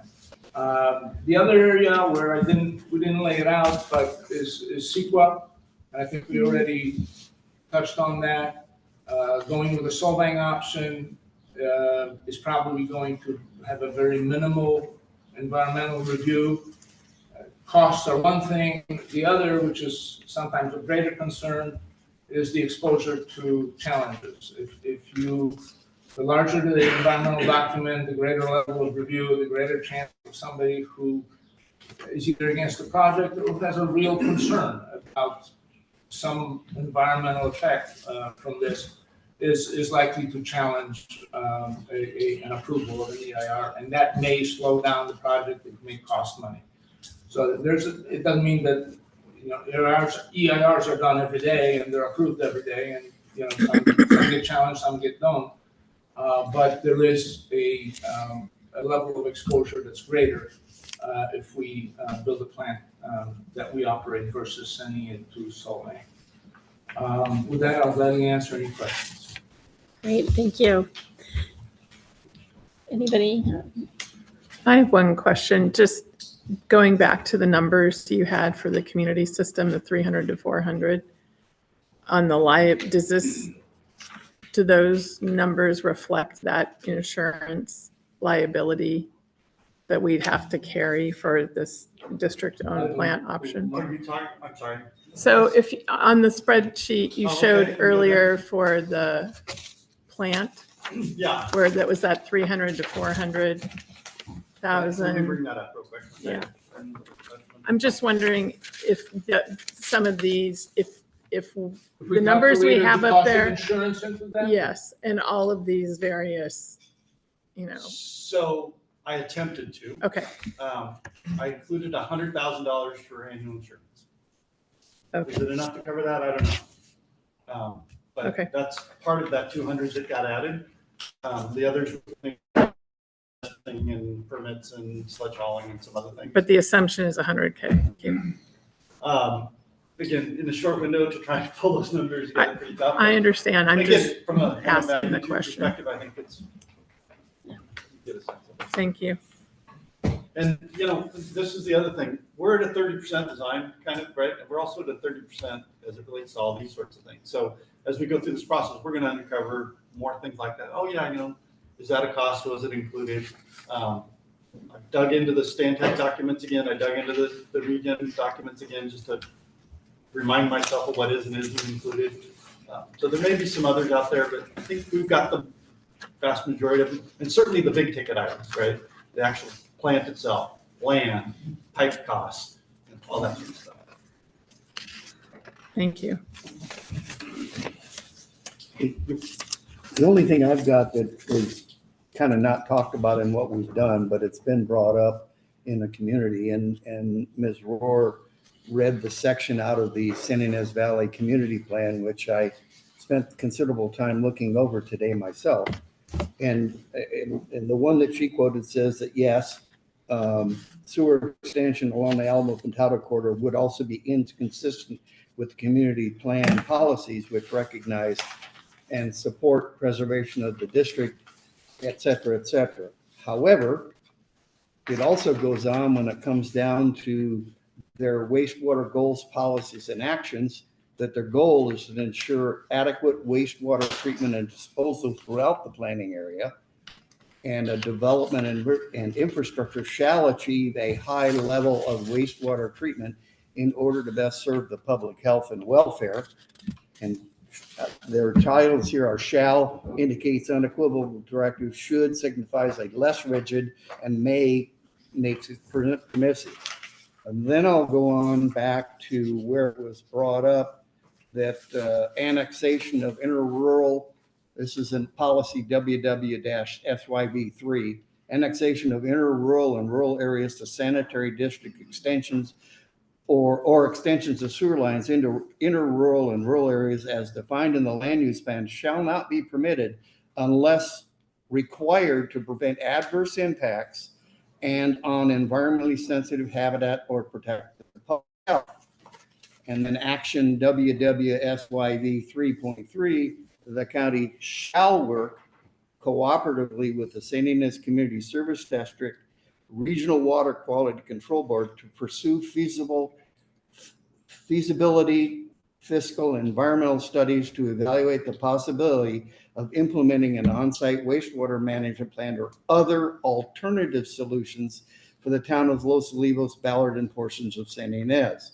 Community input shall be sought regarding the content of the studies and potential alternative solutions continued. And I think that's the end of it there. So it is a situation where there are those that say, well, we can't go down Alamo Pintado because it's going to stimulate growth. Well, if that applies, then we can't go down Roblar to Dunn School because it's going the same thing applies, but it is not a shall. It's inconsistent. That doesn't mean that can't change. That doesn't mean that the Board of Supervisors can't approve this plan. And we've gotten indication that they are in favor of approving it. So there's nothing that prohibits it. It's just inconsistent with what they decided in 2009, 26 years ago. 16 years ago. Okay, whatever. But we didn't have that problem when we have it now. And it's a different issue. So I'm just saying that it's not a you shall not. It's simply stating that it isn't what we planned when we did this, but it doesn't mean there isn't an alternative plan that can be used if it's necessary. And if public health is. And it's a public health issue. Is So at risk. we are in that position. I think it's a valid argument against those issues. Madam President? Yes. I might just take it one step further what Director Nelson said. I'm looking at the map right now. Roblar has a lot of ag parcels that are adjacent to our district. And those properties could at some point presumably be annexed if that decision was made. And they wouldn't even need to use the transmission line to get to the plant. They could run their own. It's even closer than what we are. So the risk of growth, to me, is far more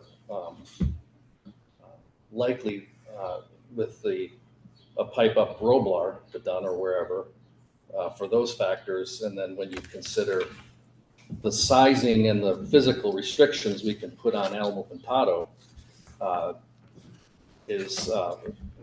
anybody down there would have to run their own pipe, which they could do now if that was allowed, regardless of ours. Whereas on Roblar, they could go straight to our plant if that were somehow decided to be done. The technical problems to overcome are minimal to get to there. They just run their own line with the size of property of that. And as we all know from Closina, these treatment plants are now scaled on the single unit. So you could scale that unit up with maybe a couple more tanks, bigger pumps, maybe an adjacent appurtenance to it.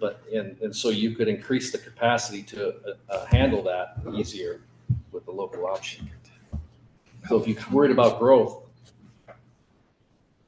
I think you add to the fact that we own the pipe. Yeah. How does everyone feel at this moment to entertain public comment? We can always come back to the board after that. I'm sure there's a lot of people that would like to make public comments. So, If you could state the name, that'd be great. yeah, if you could just state your name and just a reminder, please don't get upset. There's a 3-minute limit because I'm sure a lot of people want to speak.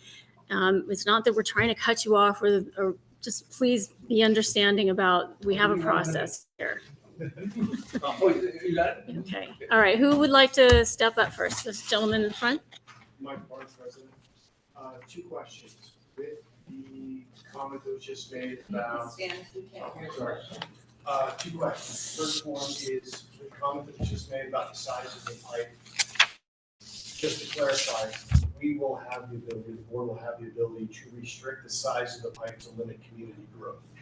Correct. Okay. Thank you. Second question is for, assuming we don't go with the gravity system and we have to go with the effluent system or the hybrid system, for the properties that need to have something put on their property, has there been any research into the estimated legal costs that are going to be incurred by the residents to provide an easement on their properties? Mr. Savage, I don't know. You want me to take these Yeah, down? I think there, Let's well, group or- Up to you. let's just tackle them as we Okay, go. so- Because I think that we have that in the, Yep, We that's have- fine. I'm happy to do it. we have that it's up estimate to- in there. It's up to you, Madam President. I'm happy to. Let's. So the first question had to do with the size of the pipe, and I'm assuming you meant going down towards Solvang. Okay, so this is the conversation I've had with any number of people. We would build the pipe, we would own the pipe. It would be sized to carry our waste and our waste only. It wouldn't have room for anybody down Solvang to connect in. As I said on Nextdoor this afternoon, because I saw some confusion about that, if you try and add more into that, where does it go? Well, it goes back up, right? And has to flow somewhere. So you would have to either tear out the pipe and put in a bigger one. Could you do that? Sure, but you're just not going to do that, right? And so it would be sizerized, it would be pressurized. That's another little kind of trick to it. And importantly, and I'm going to make sure this is said verbally as well, nobody, unlike other utilities, nobody along the Alamo Pintado corridor has the rights to connect to it. The county or no other agency can force us to let somebody, the 5 people you elect as the board are the only ones that can do that. Nobody else. City of Solvang can't tell you that, county can't tell you. It's just, so that's that. The property owner, we've talked about this question about easements, who would do what from an easement perspective on properties. we haven't costed out, but we know that every property, we'd have to deal with this. There's been a lot of discussion in prior meetings about who would own the equipment, would the homeowner own it, would the district own it? If we go with effluent, that's a debate the board and the public is gonna have to have still, right? Some people will be fine, come on my property once a year, I don't care. Other people will be out there saying, off my property. So yeah, there's all of that. And to your point, at some level, I think we recognize there would have to be an easement that would have to be on the permanent deed because of, that's all part of the conveyance system. It's much easier if you do that when a house is built, right? Or you're building a new community. A little more difficult with houses. Some of them have been in place for over 100 years. So. From a legal perspective, it costs you probably a couple hours of lawyer work if a resident wanted to hire an attorney to draft an easement. But to be clear, that the homeowner can own it and be responsible for it, just like we are for our septic tanks and leach fields right now. And then you avoid that. Okay, thank you. All right, we'll take Ms. Scott first and then gentleman in the back. Regarding the done option, I don't think you should go forward with the lease. I think you really need to think about ownership because at 99 years, we're still gonna need a place for a wastewater facility, period. And, price has been and options to put something somewhere else are just gonna be a lot more expensive. So, in regards to that, just ownership. I think there needs to be a conversation with the Board of Supervisors regarding land use and development in a commercial court. If this board is going to, start creating a policy for the size of development that people are gonna be able to buy into, based upon the development on each parcel right now, then we have to make sure that, another restaurant isn't gonna come in. Because the restaurant, actually needs a lot more water and it actually produces a lot more waste than a little wine tasting location. So I think that conversation with the board, Board of Supervisors and you guys moving forward really needs to occur. It really hasn't happened. There was a mention that we need to talk about grants. Well, yeah, we really need to talk about grants because there's grants for reusing water. There's grants for taking our power lines from being above ground to below ground while this project is occurring. There are stormwater grants, as it relates to the downtown core. Because you could be doing all of this in conjunction with the county at the same time and really trying to get as much grant money as possible. ADA is also big. We don't have sidewalks, so we can be actually going after grants that help with sidewalks. At the same time, with the county to actually help reduce our costs. I heard, that the cost basis might be for parcel size. Well, that really doesn't make a whole lot of sense because the benefit a parcel has is only as good as what's on the parcel right now. So my mom has a 1 acre parcel that has a single family home on it, but the parcel's larger than the people across the street that also have a single family home, but theirs is a 1/4 acre. How does that make sense that she's gonna pay, 2 or 3 times as much? It doesn't make that much sense at all. It does make sense though that the downtown core pay a lot more, especially when it's the downtown core and this area right down here that really are the problem areas and the rest don't have a problem. Thank you. The gentleman in the back? Hi, I'm Cal Valadin. I'm the head at Dunn School, and I wanted to address a few things. First of all, Dunn's magic sauce is that it's a small school where every student is seen, heard, and known. It's quaint in that regard. And when I met with President Kennedy and Guy Savage in April, it was the first time we really tuned in to the idea that Los Olivos had this question, and the idea that we both could benefit from this, and that we love the fact that Los Olivos is a small point. In fact, it's a selling point for a lot of our families Yes, we have 24 countries on our campus. The biggest contingents come from LA and the Bay Area. They're trying to escape LA and the Bay Area to come to this valley so their students can study and be amongst themselves, get really heard and known. And so when we heard that, we started having this conversation with the board, our board, and our board agreed with the idea of having serious conversations. That's why Mr. Moore was there, because he's our counsel. And we hope that we can get to a, some sort of term sheet, and we're willing to negotiate those terms as well. So otherwise, the idea of mutually beneficial for Los Olivos and for Dunn School still appeals to us. Thank you. Yeah. Any other, Keith?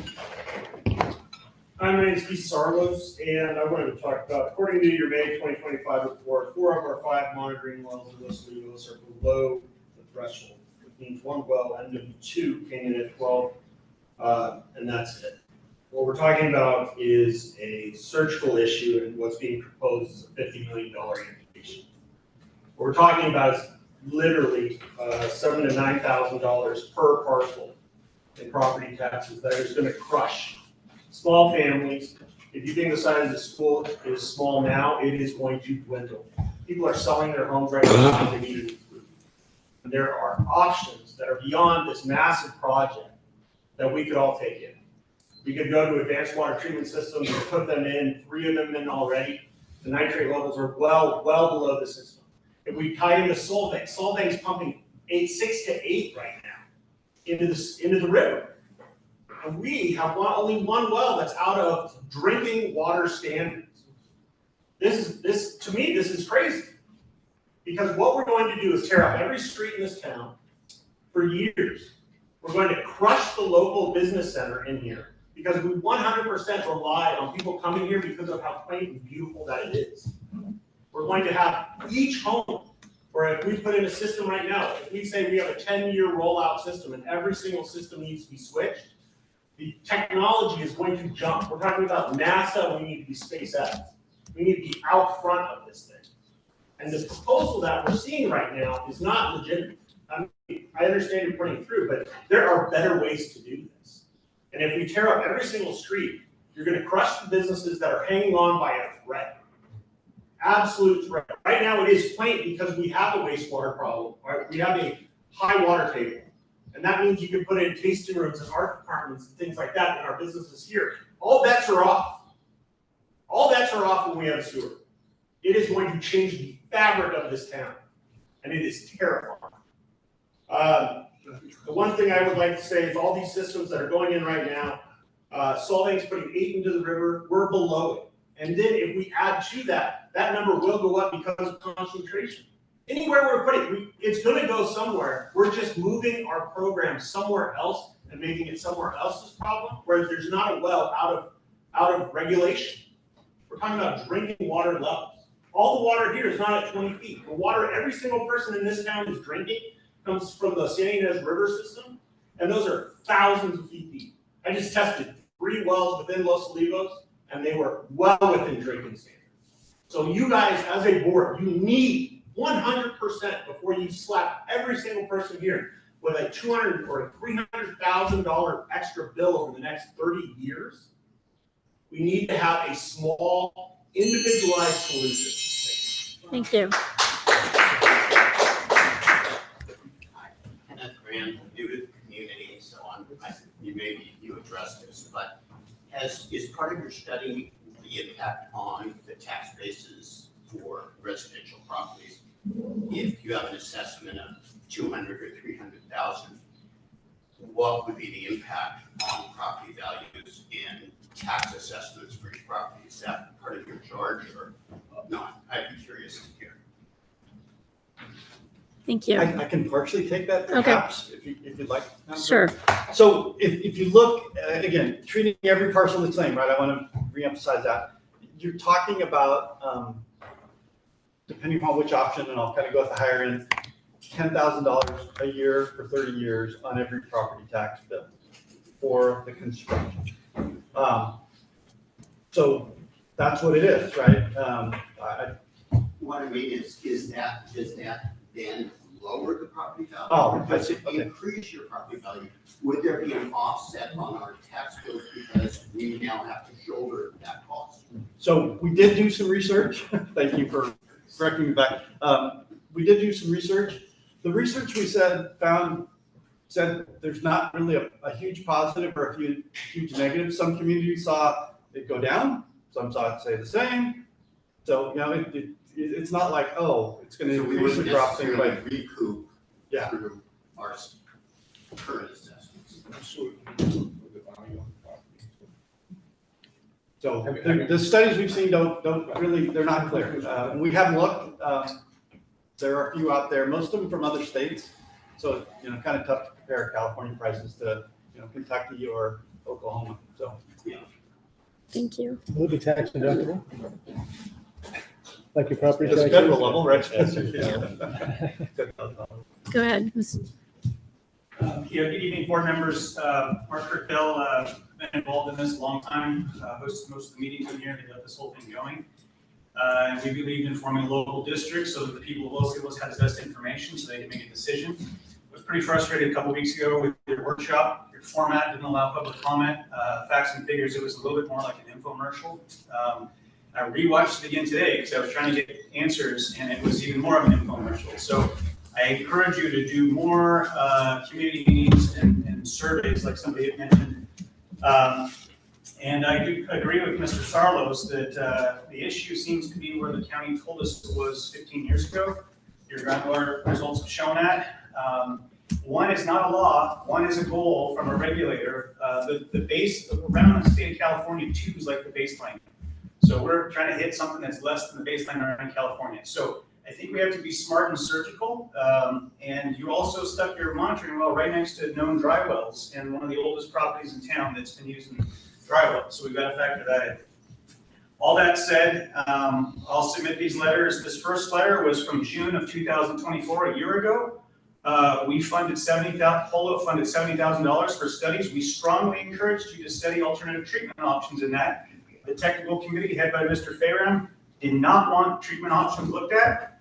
We said in this letter a year ago, we believe it's very important for the district to proceed with treatment study options so our community can accurately compare a local option to the solving option being studied. Delaying further will leave us confused, and that is exactly where we are today. There are treatment options, local treatment options that are far less than your $19 million MBR. There's options maybe a half that cost. The district needs to look at that. Today I met with an engineer in Idaho who you used. We contracted with them and we are going to do a feasibility study on other local alternative treatment options so that you and this community know, is $19 million a number or is it 10 million? Okay? You have a willing party and done. Hopefully that goes well. But I think we got to look at this local option because what we were sold 2 weeks ago was a very expensive local option. Solvang, the gentleman at the end, $18 million that they have to pay to upgrade their plant is not factored into what you sold the community on 2 weeks ago. I have to think we're going to pay a portion of $18 million. So let's be independent thinkers. Let's be Los Olivos. What do we want Los Olivos to look like? I own 20 acres that everybody looks at when they drive by. The difference between that being developed into high density and what you see today is I own it and we don't have a sewer with unlimited capacity. Your pipe to solving idea that you can restrict it, you talk to an engineer, you're not going to restrict growth. As soon as you have unlimited capacity, you will get unlimited building. And what do we want Los Olivos to look like? It is not just engineering, it is what is the town we want to live in and what do we want to keep this. Thank you. Yeah, Jennifer Meyer.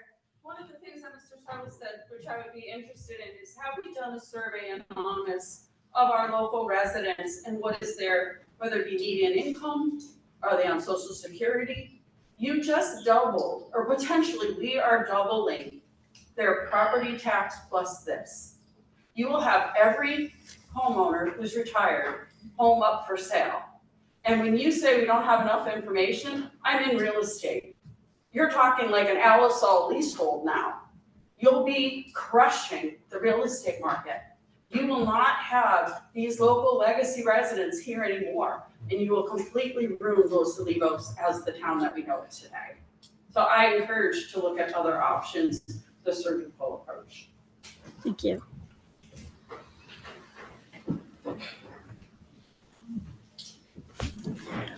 So I've been here, I'm Helby Whitaker, local resident. I've been here about 25 years now. I remember when this was a good, quiet, nice town, art, craft stores everywhere. Now it's all about tourism. Fine, that's what all you businesses want, go for it. But the advanced system is not the way to go. Yeah, it's the easiest, cheapest way, do it, get it done, whatever. But it doesn't work. Plus, my understanding is, nowadays, you have to size it for whatever the property can handle. So stopping growth isn't gonna happen. I don't care what you think, it is not gonna happen. If you have to size the advanced system to whatever the property can handle, how is that stopping growth? It's not. So I think we're gonna end up stuck with going to Solvang, whether I like it or not. If we own the pipeline, could we sell it? If we find out later that the done option is better. Done option is gonna take longer to actually get done. We need something done faster, sooner than later. And if we actually do own it, then we should be able to sell it. Maybe to Solvang, maybe to Ballard, I don't know. But a customer mine's going through it in Ballard right now. He has to size his system to the property, not to what his little 2-bedroom, 2-bath is currently. Thank you. Thank you. Anyone else? Anyone online? Catherine, or let's, hold on just a second, Catherine. I'm gonna need you to mute back on. Sorry, Hold on.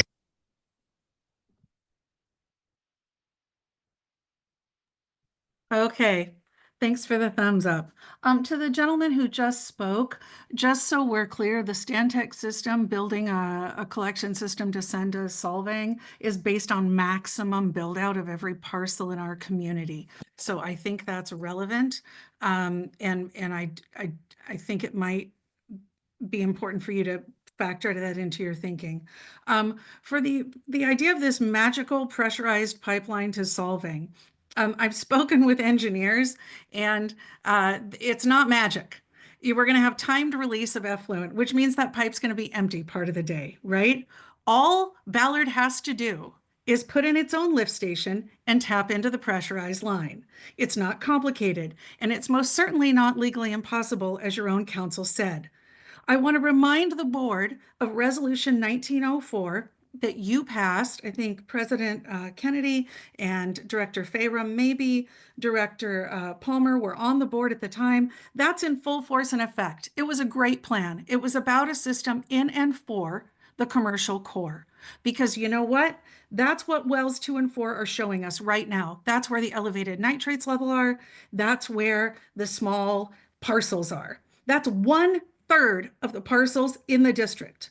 More than 2/3 of the Los Olivos board and staff live on small parcels. Guess where? In and around wells 2 and 4. So I'm not going to call your credibility directly into question, but I want to ask you whether you are motivated and whether you're able to be actually objective about what's best for the 2/3 of the district residents who are on larger parcels and around groundwater that is not close to contaminated.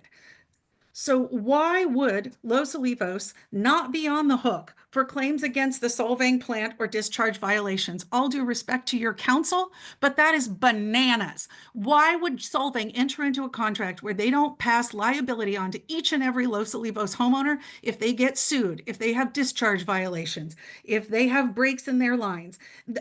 No lawyer in their right mind would negotiate that deal for Solvang, and I'm not sure why you think that's realistic.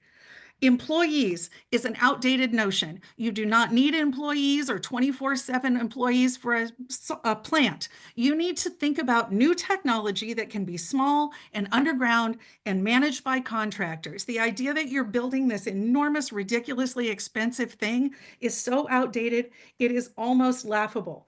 Sorry, council, we are not designated a public health problem. That is nowhere in the record. It has never been a determination that was made, and it should not be driving the public's decisions about this incredibly important decision.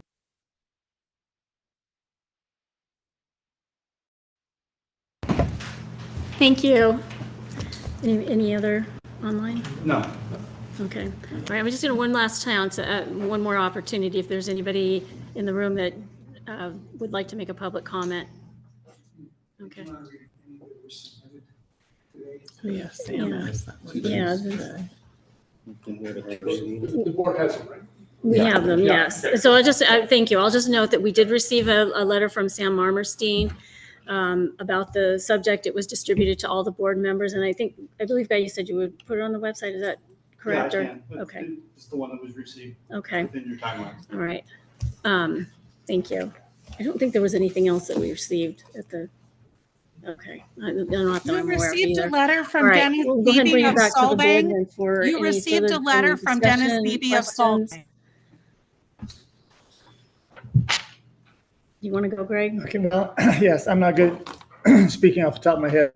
I just kind of, as I've been driving around, putting together some thoughts, looking at gravity versus effluent, and kind of wrote it out. So I just wanted to read it so at least I could get my thoughts out to the general public and kind of where I'm coming from.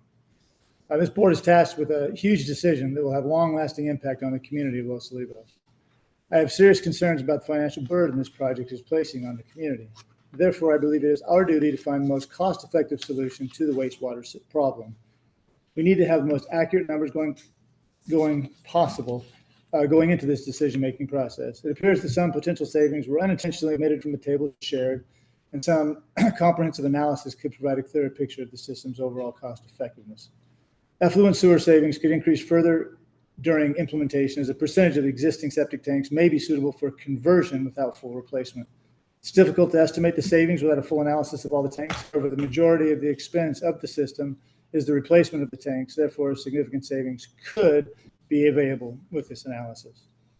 One important factor not fully reflected in previous estimates is a significantly lower level of disruption to public areas during construction. Compared to gravity sewer systems, effluent-only systems require far less excavation of streets and community spaces. While it's true that installation impacts on individual lots can be more involved with an effluent system, the questions of ownership must be addressed, and these are not insurmountable challenges. Many communities across the country have implemented effluent systems successfully, resolving these same issues through thoughtful policy and management. Once installed, effluent systems are minimally intrusive. Routine maintenance typically involves an annual inspection of pumps and mechanical components. Septic tank pumping for single-family homes is usually only required every 10 years or more. In the light of the substantial long-term savings and reduced public disruption, this modest level of maintenance represents a manageable trade-off. The WSC report notes that an effluent-only system would reduce the required upgrades to Solvang's infrastructure by approximately $1.1 million. Additional savings could come from eliminating the need for at least one, possibly both, of the lift stations at the southern end of the district, potentially saving up to $1.5 million. Furthermore, the Santa Barbara Avenue lift station, as referenced at the Stantec report, may require the purchase of adjacent private property, which would further increase the cost of the gravity system. Ongoing fees paid to the Solvang treatment plant should be significantly lower with an effluent-only system due to this substantially reduced loading, approximately 50% less BOD and 90% less solids compared to a gravity system. Additionally, hydraulic loads are better mitigated with surge capacity within the septic tanks than with a gravity system and lift stations. While this reduction would need to be negotiated and confirmed with Solvang, similar fee adjustments have been successfully implemented in other communities, providing a clear precedent. I know the idea of flush and forget with gravity sewer is an attractive concept, but at what cost? We may not forget when we get our assessments every year that will be considerably higher with a gravity system. An estimated $9 to $10 million additional financial burden on this community is not something we should overlook. For many in the community, this may not be much, but we do need to consider the more vulnerable to which this additional cost could be devastating. We are tasked with an important decision. If we don't have an overwhelming consensus on a design plan, I don't think it's unreasonable to consider proposing we move forward with a 60% design on both the gravity and effluent only concepts.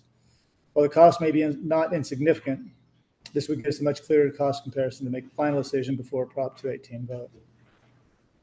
And I just wanted to say, like, if we estimated it at 9 million, which I don't know, we could say 8 to 10, somewhere in there. I mean, that translates, as we are looking here, to about $23,000 per lot if it's evenly split, which is not going to be evenly split. Businesses are going to pay more and all that, but we've been using that as kind of comparison. So look at the, whatever it is, 372 lots. If we divided that figure out, it's, we're financially burdening the $23,000 per lot more. Los Olivos School is going to be paying more. It's a large share. They're going to be paying a lot, and I would rather not burden them. I'd rather have they spend the money on education than a gravity sewer. So that's kind of my thoughts on paper. Thank you. Anybody want to? Yeah, I'll go. Well, this board started, I just looked it up, May of 2018, 7 years ago. And, we have learned a lot, and we've gone through different iterations. Remember the first project we were looking at was just going to be as simple as poke some injection wells in a small little plant and over here at the church, and it was going to be great. And then we find out, well, that's really not going to work. I've talked to a number of technical people about, do you want to own your own plant? And the resounding answer is, if you can avoid it, you don't want to own your own plant. Sometimes that's not avoidable. If you're a small community, distant, you don't want to own your own plant. And we see that in areas all around. Vandenberg Village used to have their own plant. They now go to Lompoc. I think Vandenberg Space Force also now goes to Lompoc. There's a lot of merit in that, in not having a small community try to manage a system like that. We're never going to have everybody agree. There's going to be differences of opinion, and it's difficult that we have to try to, as a board, make a value decision on what's right. And the one thing we have heard over the years, we've talked to the regional board and environmental health, and I've never heard either of those agencies say that you don't have to do this, that they're not looking for this to that. In fact, they've been in similar rooms that have said, we can do lots of nasty things to you. They can do a prohibition order to you as a house. LB, you own your house, so you could get a letter saying you can't discharge waste to your septic tank anymore because they have the authority to do that. So it's really easy when you're not living under that threat to say, well, no, you don't need to do this, and let's just do something else. Now, I'm not opposed to keep asking that question to them, but I do think we need to look at picking a solution and moving forward. And one of the reasons why I feel it's important to do that is Director Parks also said, these numbers that were up on there, and if you've been attending the board, you've heard me say this many times, I'm not looking at paying for that. I'm looking for help. They have helped entities all over the state. They've helped cities. They've helped Los Osos. They've helped Guadalupe. They've helped Los Alamos. They've helped Carpinteria Sanitary for beachfront homes. They've helped. So, but we have to get to that point. I also think we need to try to pick a solution that when you're going to go ask people for grants, what is it that they like? Because they're going to be more likely than to help you with that. And we've heard that they like the consolidation. I think there can be a lot of wondering or maybe trying to assert that a pipe down to Solvang cannot be controlled. I don't agree with that. You talk about Ballard, I just measured it. Ballard could come up to a local option here just as easily. In fact, easier. I think easier. If we had a local plant, again, going along with the Roblar properties. To me, Ballard's not our problem, and I have no interest in sizing a pipe for that. They can figure out, that option, or whatever they have to do. They're also a lot smaller than us. So, maybe their situations are different. I haven't seen their ground one. The Dunn School. Well, I really appreciate the school reaching out and seeing if there's an option. I think it has problems that are potentially greater than the Solvang, and I appreciate the risk assessment by council because it talks about a lot of a lot of the issues that we have with a local option. And so, after going through this, we can keep studying this and kind of the Wizard of Oz come back with the broom, and that's not good enough, and go back and keep looking and keep looking. We've been at this for 7 years. I think it's time to move on. I want to mention on what Director Parks has just said.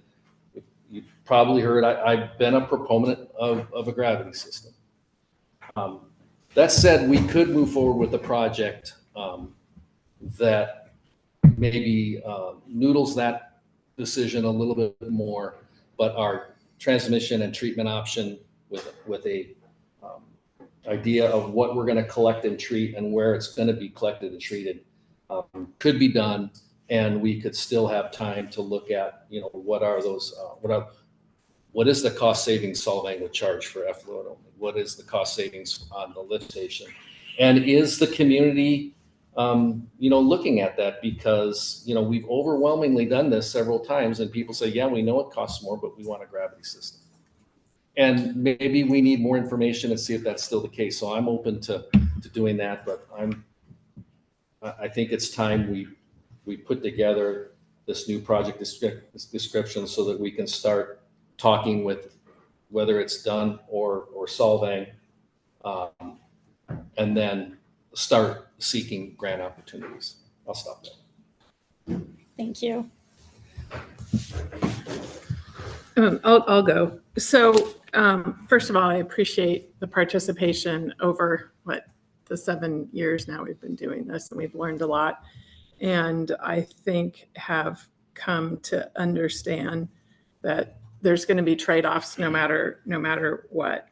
So when I got involved with this, I think most of us here were involved in formation. It was that we wanted to have control over the solution to the problem and not have a problem dictated to us by either another district or by the water board. So I was agnostic on what the solution was, only that we had control over what that final solution looked like. Early on, the phased approach sounded good, but it's fraught with some issues, both from the Prop 218 process, which is asking people who aren't benefiting from the immediate work to pay for it if we phased it. In other words, if you're going to be in phase 3, you still have a portion you have to pay for in phase 1 because it's infrastructure that ultimately benefits the entire district. That's one. 2 is that work, if we phase it and do small projects, we aren't going to be eligible for any substantive grants. We're not a disadvantaged community. If you look at us on the state and federal stage, we're a community of 1,200 people. It's 371 parcels. Why would the state or federal and government reinvest in building from the ground up new facility when we have a regional solution or option 3 miles down the road? So that's just kind of a harsh reality. I wish it was otherwise, but everybody I've talked to says those are the limitations. And if you're going to compete with other projects, what I'm looking for is a way to minimize the cost to us as property owners and maximize the simplicity of the solution. And so to me, I too, I've lived here almost 3 decades. I too love our community. I too don't want to see unbridled growth. But I've come around to the notion that with the Solvang option, because we now have a district, we can have a proprietary line from here to Solvang that's ours to control, ours to size, ours to manage. This elected board will be in charge of that. As long as there's a board here, elect people who don't want to see growth, we're not going to have an issue with that pipeline.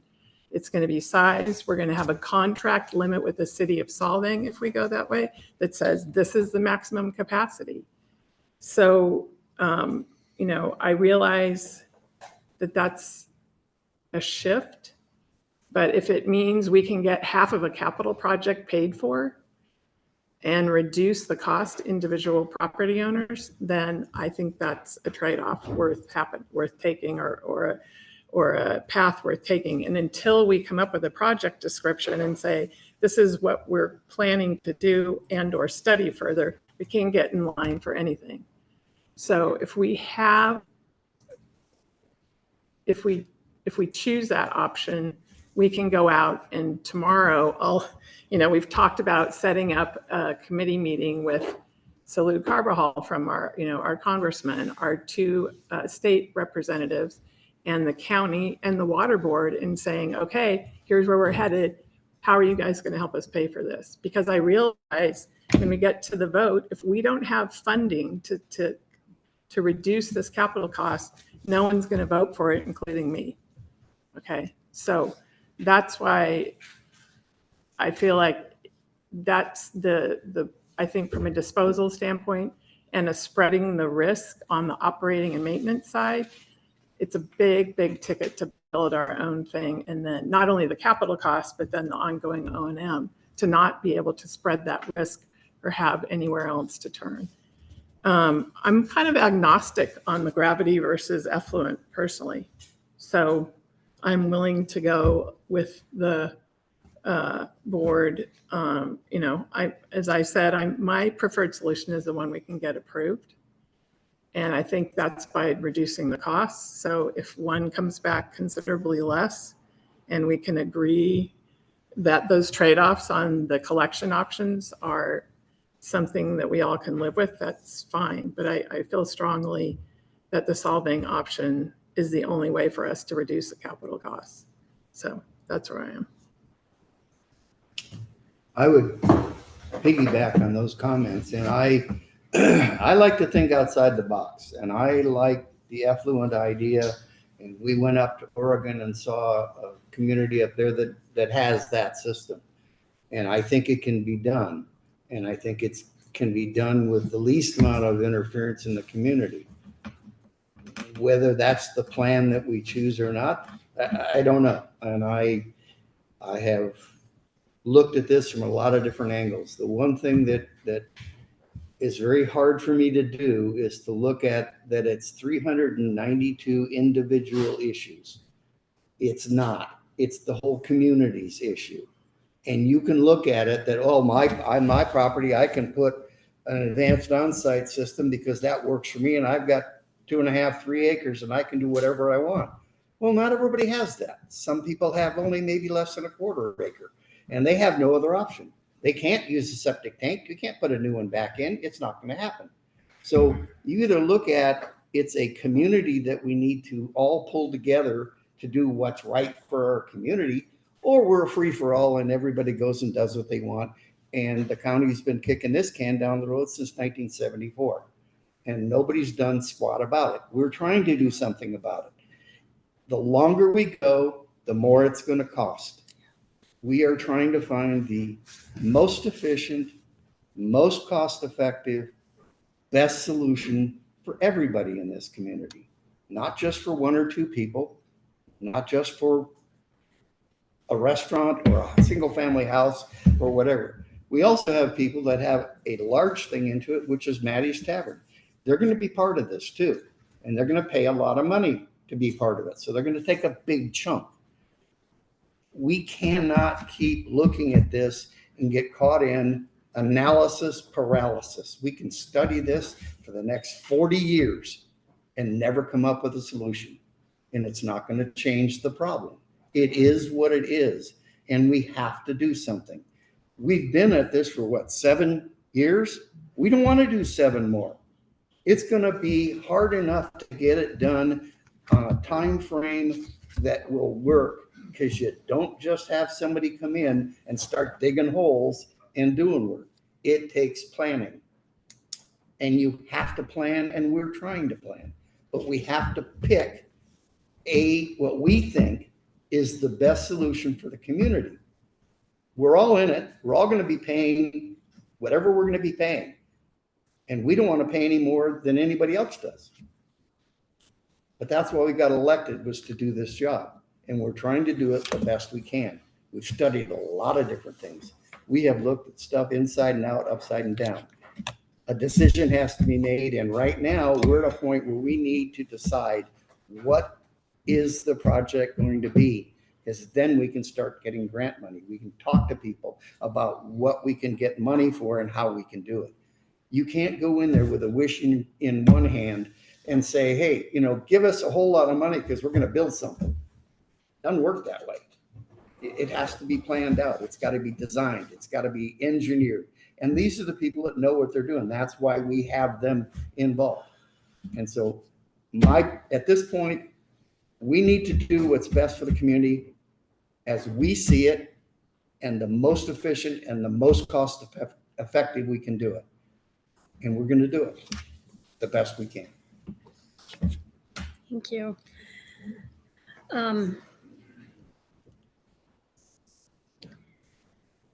Let me just add, I have really struggled with this in so many ways. I can see a path for effluent and Dunn, effluent and Solvang, gravity both ways, etc. But I tend to look. I started really looking at what our total cost of ownership is over time, and because that is important. And also, as Director Palmer said, again, funding is huge. I think we don't succeed without two key things in place: funding to bring the cost down for the property owners, and a plan to manage and mitigate growth. And I think that this board, regardless of what direction we vote, those two things are essential and critical. I mean, as Director Palmer said, wouldn't vote for this if we don't have that in place. I think on the growth, we're trying right now to do our best to make sure we are considering all the alternatives with for example, on the pipe to Solvang. We had our council look at it. We asked the county council to look at it and weigh in. If we actually do something like that, are we prohibiting anybody from tapping in? And the answer came back absolutely yes on both fronts. I think there are also, frankly, some other ways that we can start to tackle the growth. I agree with everybody as well. The look and feel and what we love about Los Olivos, we want to preserve that. I mean, I know when I was on the school board and we needed to have that sidewalk going from the school down to Corner Coffee House on that south side of the street, it was in terrible shape. And the county came in and said, oh, great, we'll go ahead and put a sidewalk in with cement and everything. And we said, nope, that's not what we want. We want something that's within that honors the look and feel of this community. We got a nice sidewalk for kids to safely travel, but it looks like it belongs in the community, not some hideous, yucky sidewalk with curbs and all of that. I think the other thing that we can do is, obviously this idea of setting the flow capacity limits on a parcel. So looking at what the zoning is, and I understand we have to accommodate for potential build out, but I think we can also look at what is that potential and try to create some limits. I know we talked about the EDU, the equivalent dwelling unit system, as a way to not only for the assessment, but I think it's also something this board could incorporate in terms of managing growth. So also an ordinance to limit hookups and expansion. So if there's a blank parcel and somebody comes in and says, I'm going to buy it and I want to build 25 houses on that 5-acre lot, that we have some guardrails in place to help. And this board has a say at the table on what happens on that parcel, so that it doesn't create this unmitigated growth and change the character of our community. And so I'm fully committed on this board, regardless of which way we go. And I said this at LAFCO, once this board decides on a direction, the next call the next morning is going to be to all of these people lining up appointments to go talk to them about how are you going to help us financially. So like I said, I don't think we succeed without financial help and a good, strong set of policies in place, an agreement at the county level and with the various other agencies, EHS, planning and development, et cetera, to honor what this community is. And anyway, I look forward to having further board discussion on that coming up. So with that, I don't know if anybody is willing to entertain or make a motion. I'm sorry, I'm just going to add one thing also. I know that not everybody's going to agree with whatever decision that this board makes, but and I have to read this because I'm like Greg, I get 500 thoughts in my head and I forget. But I really hope, and I respect that we're not going to all agree, but I really hope that we can also respect the process that brought us here. I mean, most of the people in this room have been involved in this since before this district was formed. And we had public meetings and the open dialogue and, trying to be as transparent as possible. I know there's been a lot of,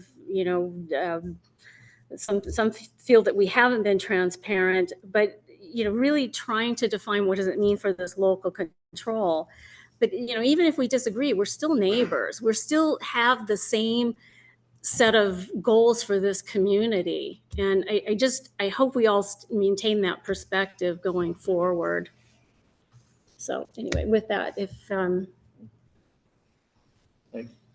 have something I could try.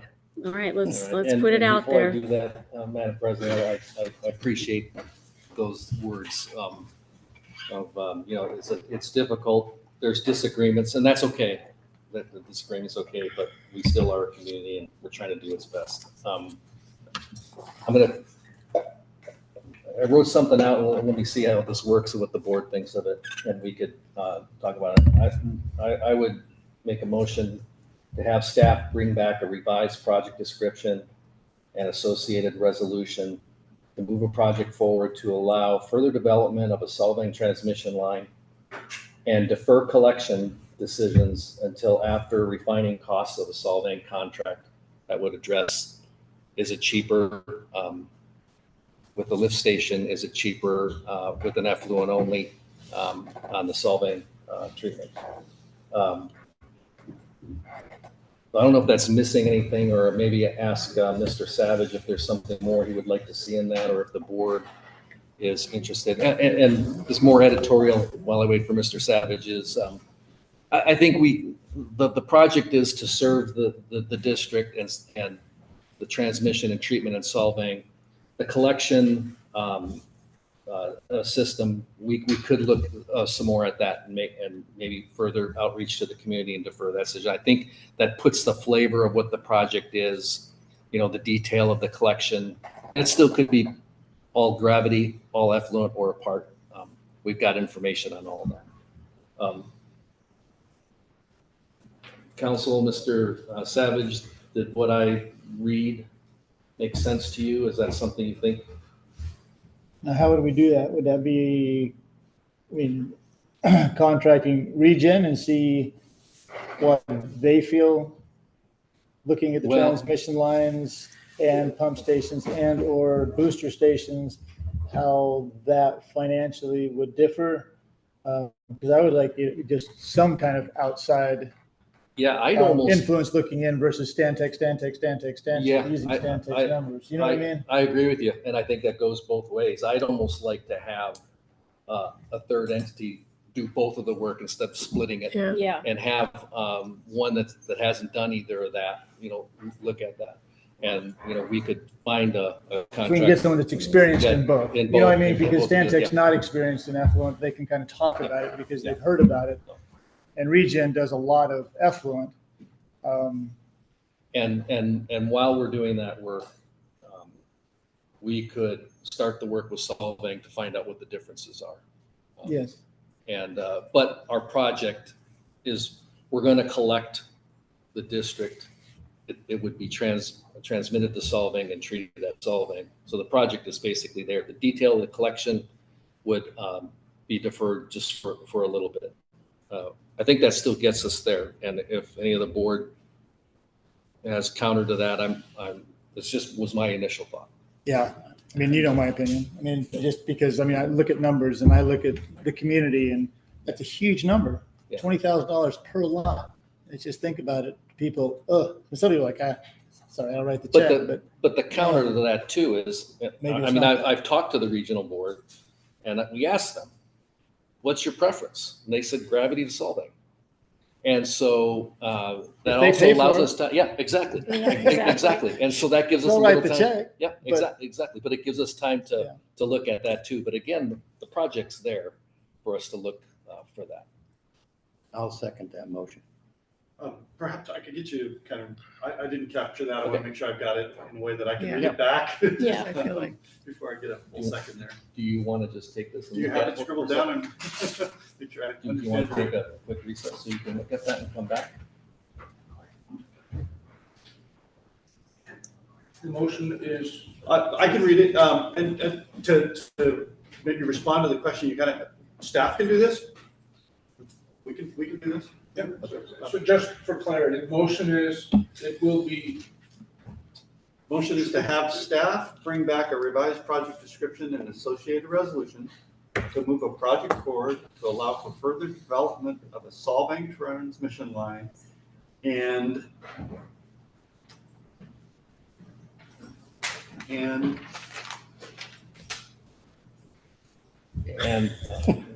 And define collection Okay.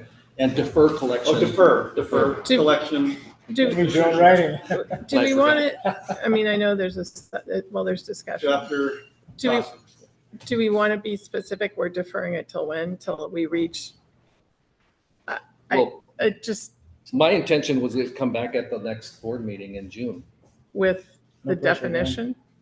Was that? No, With the, no. oh, I understand, but I mean, I'm just saying the motion is to go to solving and then we're going to study it some more in the Well, I collection, think- or I'm thinking about something more specific. Motion Like, is is to there study the transmission to solving with an effluent system to see how the cost comparisons really are. That's, I heard that's both. not, I heard both. Right. We kind of know what gravity is, That's because why I'm- Stantec did all those calculations. What we don't have is a refined look at how solving will handle effluent and how we get effluent to solving. Because Regen says you shouldn't even need a booster pump, but they could put one in. However, Guy says that Solvang says that they want a booster pump, or they want some kind of holding facility. So, I mean, that's a discussion, Regen says, well, all of the tanks have that capacity because there are pumps in all of the tanks. But anyway, so I think that's kind of what the motion is. How do those really compare, if my numbers are even close to being correct or not? but the motion would basically have the board decide that transmission to Solvang is the. Prefer. So what I'm thinking about, and I don't know if it belongs in the motion, if I could, is the presumption that we can reach an agreement with the city of Solvang for terms. So I don't know if there's a portion of this that's preliminary terms, or we do I'm asking for some guidance. I know we're trying to just do one step at a time, but before we commit to that, I mean, do we say that's the preferred solution, and then what's the next step in making sure that it's something we can? Well, It may be, that it is may up be, to the board. I mean, it may I- be technically feasible, but I'm just thinking about the negotiation. I part think of it. that's what opens up negotiations, Okay. is that's where we want to go. And that's how we can start talking to them about realistic. Well, what it and we means. could So- come back in the June meeting and have the board appoint two Right. the two members negotiation. to be a part of that solving with Mr. Savage and council. So, and piggybacking on that, and again, you guys can help me sort through this. I think, and I meant to comment on the done option. I think it's still worth keeping it on the table and looking at it if they would be interested in I think from my perspective, if they'd be interested in a sale versus a lease, that might change the metrics or Our the next calculus agenda on item it. is actually talking about done. Okay, I mean, I so- don't know. Well, I All mean, right. but the motion presumes that Solvang, and if we hit a dead end with Solvang, then we would have to come back and Okay. decide something Fair else. enough. For, Okay. for me, the done option, the ownership is one piece. There are a bunch of other pitfalls. Understood. And with the growth being maybe one of my biggest fears as Right. well. That's Okay. why I think the growth option is better managed with Solvang. All right, Yes. interesting. Okay. And I think the growth option is better managed with effluent, because you could restrict because all the tanks, you can monitor flows, so you can restrict flows. You can say, okay, I mean, with the gravity sewer, I mean, everybody's dumping into a line. Mhm. With an effluent system, you can monitor flows out of every system. So you know how much they are discharging. So I mean, it's Yeah, a but nice way. what if somebody says, okay, I wanna tear my house down, and I wanna build a McMansion, I'll put in a bigger tank. Well, But it's the effluent, it's the effluent flowing, it's the water flowing out of the tank that you're monitoring. So you can say, no, you can build as big a house as you want, but you can only just discharge that much effluent. So you have one bathroom now and you're this many gallons per day. Okay, great. Well, if you put in six, I think it's a similar problem to the commercial that we were talking Yes. about, that there Yeah. has to be some type of allocation that would, Right. that would. and you can, be but you can measure that commensurate with with the effluent. property. You You can can't measure measure that with gravity. I think So that's why I think that effluent's a good way to go, because you have so much more concise monitoring of what each person is putting into the system and getting treated. Whereas otherwise you have an open system that is kind of an honor system. Okay, well, I'm only dumping that much. Well, nobody knows that, and you never will. Well, The only thing The is, motion contemplates further Yeah. discussion Right. Yeah. before Yeah. on those issues, right? yes, Yes. we're getting Did we get off topic? working them. yeah. Yeah, that's exactly, okay, all right, so, So how about if I restate, because I yes, think I've heard everything you said, and I've read what you said. I just have one little bit that I think is what you want, but I'll restate it and then maybe we can get to this. So I think your motion is the following: to bring back a revised project description and associated resolution. So not do the work, just bring those back in June, let's be clear. Bring back a revised project description and associated resolution to move a project forward to allow for further development of the Solvang transmission line and defer collection decisions until after the cost differences between gravity-fed and effluent-based systems can be further verified by a new contractor. Because that was the independent, nobody knows both sides. I'll amend my motion. Yeah. And I agree. amended second. Okay, so that is the motion. okay, Yes. all right. So do we just, Roll call vote? I'm sorry? Yeah. Yeah. Let me know. Yeah. Sorry. Want to make sure I get it. Okay. Roll call vote. Director Fayram? Aye. Director Nelson? Aye. Director Parks? Aye. Vice President Palmer? Aye. President Kennedy? Aye. Okay, So, now, under this item, is there other things you want us to do, or just focus on those two? Because you can have additional actions that you want staff to take, or.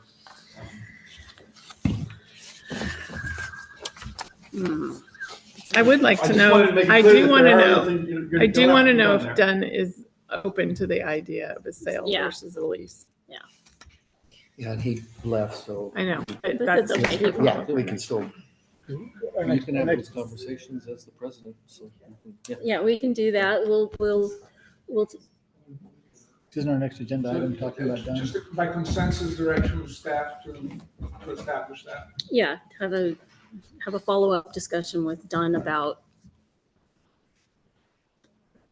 I mean, I will add that in the meeting that we had, that was, they had, we did pose that question, and they said, no, they were not interested in selling. However, we could definitely meet with them again and see how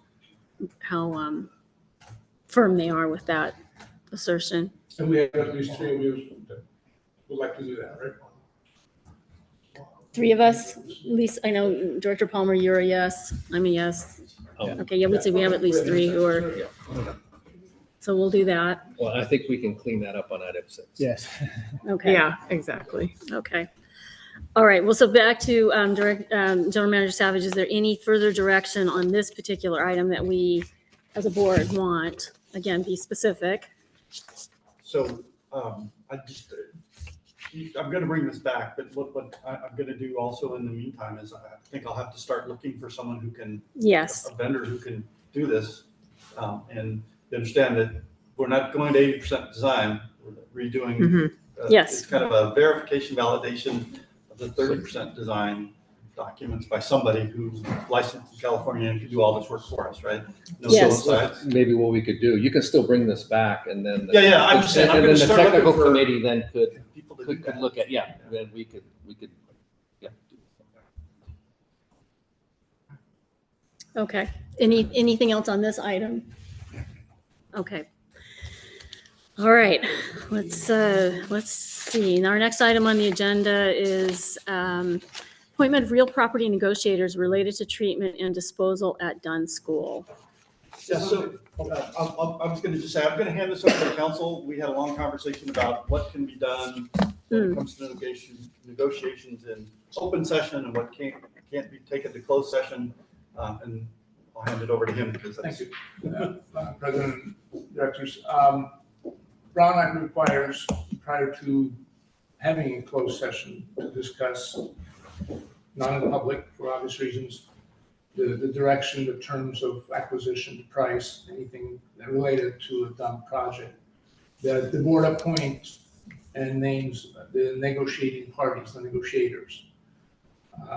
And that needs to be done in an open session prior to any closed session being called for the item to be discussed in closed session. So we brought this item before you. Obviously, it cannot be three of you, but two of you can be on that negotiating committee if you desire that to be. It could be just staff, it could be one of you, it could be two of you, any combination thereof. And with that, I'll answer any questions you may have. You should open it to the public. It is an action item. Okay, so let's do public comment first. If there's any public comment on this, this item. Yeah, I lost track. So the agenda item is about appointing two of us to be the negotiating team, along with Mr. Savage, in the discussion with Dunn about potential treatment, local treatment option. That clear as mud? Okay, thank you. So if I could just maybe take one more spin at it. So the Brown Act governs how this body works, right? This is required by the Brown Act, so we can enter into negotiations basically for real property with them. You can't, nobody can really negotiate until they appoint negotiators. So it's a process we have to go through. And so that's all this item's doing. It just appoints some negotiators so that we can do the process. Just so I'm clear. So the public can comment on us as negotiators. Just so I'm clear, the reason we're going to them is to see if they're interested in a sale of the land in the event that we would do a treatment plant there if the Solvang option falls through. Is that correct? Or am I not grasping? The direction from the board on the last item was to continue the conversation with Dunn, or at least ask Dunn the question of whether or not they are willing to consider the sale of the property. Okay.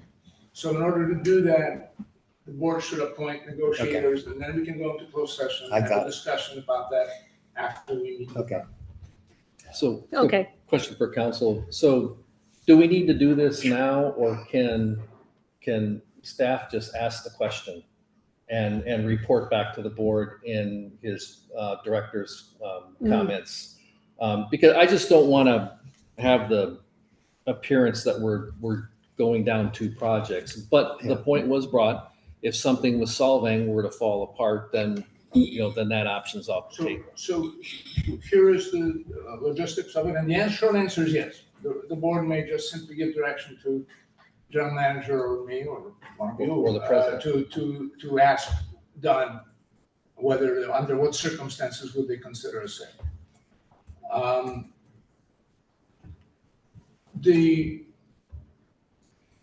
mechanics of it, they're not complicated, but basically what would happen is this item would be, if the answer is anything other than a particular categorical no, then this item for appointment would be the first thing on your agenda at the next meeting, along with having agendized the closed session at the end of the meeting.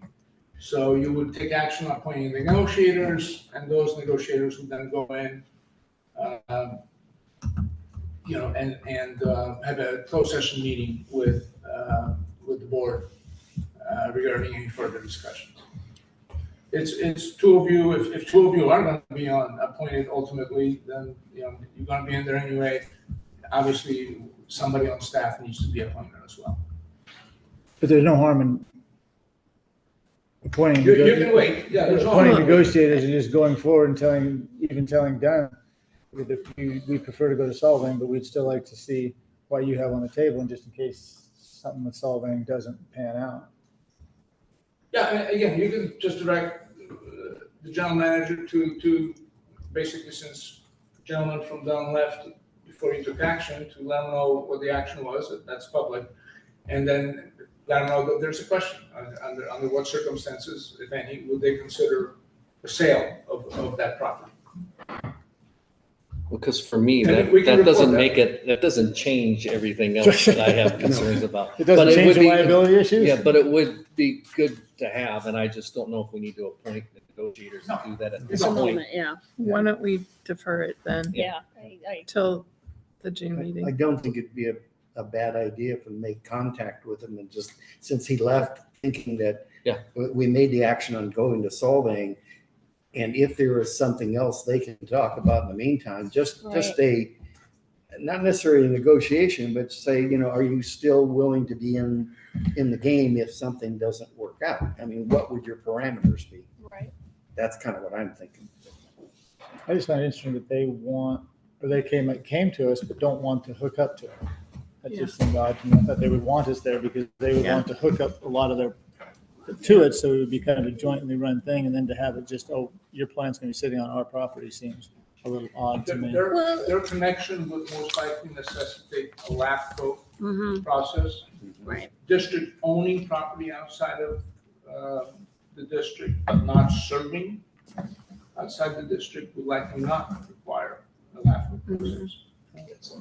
Well, and I don't know too, like we talked with them about, you might want to talk to the water board about requiring them to hook up based on their system. I mean, it's like, you got to game it out for them too. I mean, there's some, if you have an adjacent system that they would be required to connect to by the water board is my own, maybe they won't, maybe they will. But yeah, they want to run it parallel and share the operating costs was the They discussion. want to use the water. That's kind of, I was envisioning in my mind that they want to go to there and use all of our wastewater to irrigate all their fields. That and was Then you everything have else. to It's like, pay to oh, treat what a it to be wonderful- able to do that. Yeah. Sorry. Thank you. Okay, If you're gonna all go down right. that path, you should negotiate. Yeah. So, Yeah, conversation. Another rabbit hole. to get down. All right, so it sounds like sorry, there was no public You comment. asked for it already. Yeah, we did that, there was none. So no action. So no action on this, other than direction to general manager to reach out to Don and report back. Are you accepting public comment? All right. We are on the last item, adjournment. Hi. Move adjournment at 8:38. All right, we have a motion, 8:38. Do we have a second? All right, So just before, I just want to I beat thank you. President Kennedy and General Manager Savage for their work and leadership in getting us to this point. It's been a lift. And Absolutely. I appreciate it. So, okay, all in favor? Oh, wait, do we have a second on this one? Yeah. Okay, thank you. Okay, No! all in favor? Aye. Opposed? We are adjourned. Again, thank you everyone for your persistence and support and coming out to this. I want to talk. Great job. Um, Introduce you, Mr. Chu.